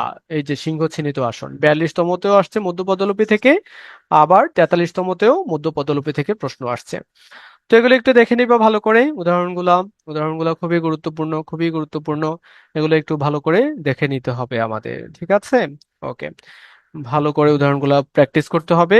এগুলা ভালোভাবে পড়লে আমাদের হয়ে যাবে। ওকে। আচ্ছা, বিশেষ করে মানে হচ্ছে বিসিএস ছাড়া বাকি যে চাকরির পরীক্ষাগুলো আছে সেগুলো বিগত সালের প্রশ্নগুলো ভালো করে সলভ করলেই হবে। আর বিসিএস এর প্রস্তুতি আমরা যারা মানে হচ্ছে যে নিচ্ছি, প্রাণপণে যারা হচ্ছে যে এই সেক্টরে কাজ করব, তারা হচ্ছে যে একটু রিটেন বেসড বেসিক পড়াশোনা করব, টেক্সট বেসড একটু পড়াশোনার চেষ্টা করতে হবে আমাদের। বোঝা গেল কথা? বুঝতে পেরেছি? বুঝেছো? Yes or no? বুঝেছো কথা কি বলেছি? বুঝেছো? বুঝতে পেরেছো আমি কি মানে হচ্ছে যে আহ বেশি উপদেশ দিয়ে ফেলতেছি? আমরা তো আসলে বেশি উপদেশ পেলে আমাদের মন খারাপ হয়ে যায়, এটা আমারও হয়। ঠিক আছে, ওকে। তো সবাইকে অনেক অনেক ধন্যবাদ। বলো, মানে হচ্ছে যে এই বানানটা কি ঠিক আছে? বানানটা ঠিক আছে? পূর্বাহ্ন না, ঠিক আছে। ওকে, মধ্যাহ্ন, অপরাহ্ন। ওকে, আমরা মনে রাখবো। মানে হচ্ছে যে তোমার মানে হচ্ছে যে সকালে সূর্য কোন দিকে থাকে? নিচের দিকে থাকে, তাই না? তার মানে হচ্ছে পূর্বাহ্ন মানে সকালকে বোঝাচ্ছে, পূর্বের অন্ন। হ্যাঁ, তার মানে হচ্ছে যে নটা, মধ্যাহ্নটা কোথায় হবে? নিচে, অর্থাৎ হয়ের নিচে হবে। ওকে, বোঝা গেল কথা? আবার হচ্ছে দুপুর বেলায় কোথায় থাকে? সূর্য মাঝখানে, তার মানে মধ্যাহ্ন বানানে নটা মাঝখানে হবে। আবার অপরাহ্ন বিকেল বেলায়, বিকেল বেলায় হচ্ছে যে সূর্য কোন দিকে থাকে? নিচে থাকে, তার মানে নটা নিচে হবে। বোঝা গেল কথা? ওকে। প্রিলির পড়া শেষ করতে গিয়ে রিটেন পড়তে পারে না স্যার, ওই তো তোমাকে একটু দেখতে হবে বেসিক্যালি প্রিলির সাথে কোন কোন বিষয়গুলো রিটেনের সাথে ম্যাচ করছে। যে যে বিষয়গুলো ম্যাচ করছে সেগুলো একটু ডিটেলস পড়তে হবে। যেমন ধরো শব্দের ব্যাপারটা, হ্যাঁ, সমাসের মানে শব্দের, শব্দ বললেই তো সেখানে সমাসটাও আসবে। তো সেই জায়গা থেকে হচ্ছে যে সেগুলো তোমাকে ম্যাচ করতে হবে। তারপরে হচ্ছে ধরো বানান, হ্যাঁ, যেটা প্রিলিতেও আছে রিটেনও আছে, সেটা তোমাকে ম্যাচ করে পড়তে হবে। তুমি যেমনটা বানানের মানে হচ্ছে যে প্র্যাকটিস করতেছো, তুমি সে অনুযায়ী নিয়মগুলো শিখে নাও। পিএসসির যেমন একটু মডিফাইড কোশ্চেন হয় এরকম, যে কিছু উদাহরণ দেওয়া থাকে, সেই উদাহরণগুলো হচ্ছে যে মানে কেন, মানে ভুল, এবং সেই ভুলগুলো প্রমিত বাংলা ব্যাকরণের প্রমিত বাংলা বানানের নিয়ম অনুযায়ী শুদ্ধ করা, এই ধরনের প্রশ্ন থাকে। ধরো প্রশ্ন থাকলো হচ্ছে যে অগ্নি বীণা, অথবা প্রশ্ন থাকলো গীতাঞ্জলি, গীতাঞ্জলি। ঠিক আছে, এটা প্রশ্নের মধ্যে থাকে। এরকম 5টা উদাহরণ থাকে যে বলা হয় যে আহ নিচের বানানগুলো কেন অশুদ্ধ, কেন অশুদ্ধ বা কেন ভুল তা বাংলা আহ প্রমিত বানান অনুযায়ী বা বাংলা একাডেমি প্রণীত প্রমিত বাংলা বানান অনুযায়ী শুদ্ধ করো। ঠিক আছে, সেটা তাহলে তোমার অ্যান্সারটা কেমন হবে? গীতাঞ্জলি এটা শুদ্ধ রূপটা হচ্ছে হ্রস্বইকার দিয়ে, মানে হচ্ছে এটা ভুল কেন? কারণ হচ্ছে যে অঞ্জলি যুক্ত সব ধরনের বানানে কি হবে? হ্রস্বইকার হবে। বুঝতে পেরেছো কথা? এ ধরনের প্রশ্ন হয়। তো সেই জায়গা থেকে তোমার এই যে তৎসম শব্দের বানানের নিয়ম 5টা নিয়ম, অতৎসম শব্দের বানানের 5টা নিয়ম, তুমি যদি একটু ভালো করে মুখস্থ করে নাও বা উদাহরণগুলো মনে রাখো, তৎসম শব্দ থেকে 5টা নিয়ম থেকে 5টা উদাহরণ, অতৎসম শব্দের নিয়মের থেকে 5টা শব্দ থেকে 5টা উদাহরণ, বা 6টি, কখনো কখনো 6টিও থাকে, যে 6টি নিয়ম লেখেন। তৎসম শব্দের বানানের 6টা নিয়ম লেখেন, অতৎসম শব্দের বানানের 6টা নিয়ম লেখেন। এ ধরনের প্রশ্ন থাকে। সো সেই জায়গা থেকে আমরা 5টা বা 6টা নিয়ম উদাহরণগুলো মাথায় রেখে আমরা প্র্যাকটিস করতে পারি, অসুবিধা নাই। ওকে, তো আমাদের এই ছিল আজকের আয়োজন। অনেকক্ষণ তোমরা আমার সাথে ছিলা, অনেক অনেক ধন্যবাদ তোমাদের। আসলে তোমাদের হচ্ছে যে প্রতি আসলে কি বলে কৃতজ্ঞতা জানাবো সেটা আসলে বুঝতে পারতেছি না। তো যাই হোক, অনেক অনেক কৃতজ্ঞ মনোযোগ দিয়ে এতক্ষণ আমাদের সাথে থাকার জন্য। আর কারো কোনো প্রশ্ন যদি থাকে আমরা করতে পারি। আমরা এখনই বিদায় নেব। মূলত আমার সাথে তোমাদের মানে এই যে আজকের মাধ্যমে, সমাসের মাধ্যমে এই মাসে মনে হয় তোমাদের সাথে আর দেখা হচ্ছে না। তো সবাই ভালো থাইকো, পড়াশোনা করতে হবে একটু ভালোভাবে, মনোযোগ দিয়ে ব্লক টাইমে পড়াশোনাটা যেন ঠিক থাকে। ঠিক আছে, বোঝা গেল কথা? অনেক অনেক ধন্যবাদ sir. Thank you. Priti Dutta, Nipa Sarkar, Hafsa Akter, thank you. Okay, তো এ ছিল তোমাদের সাথে আজকের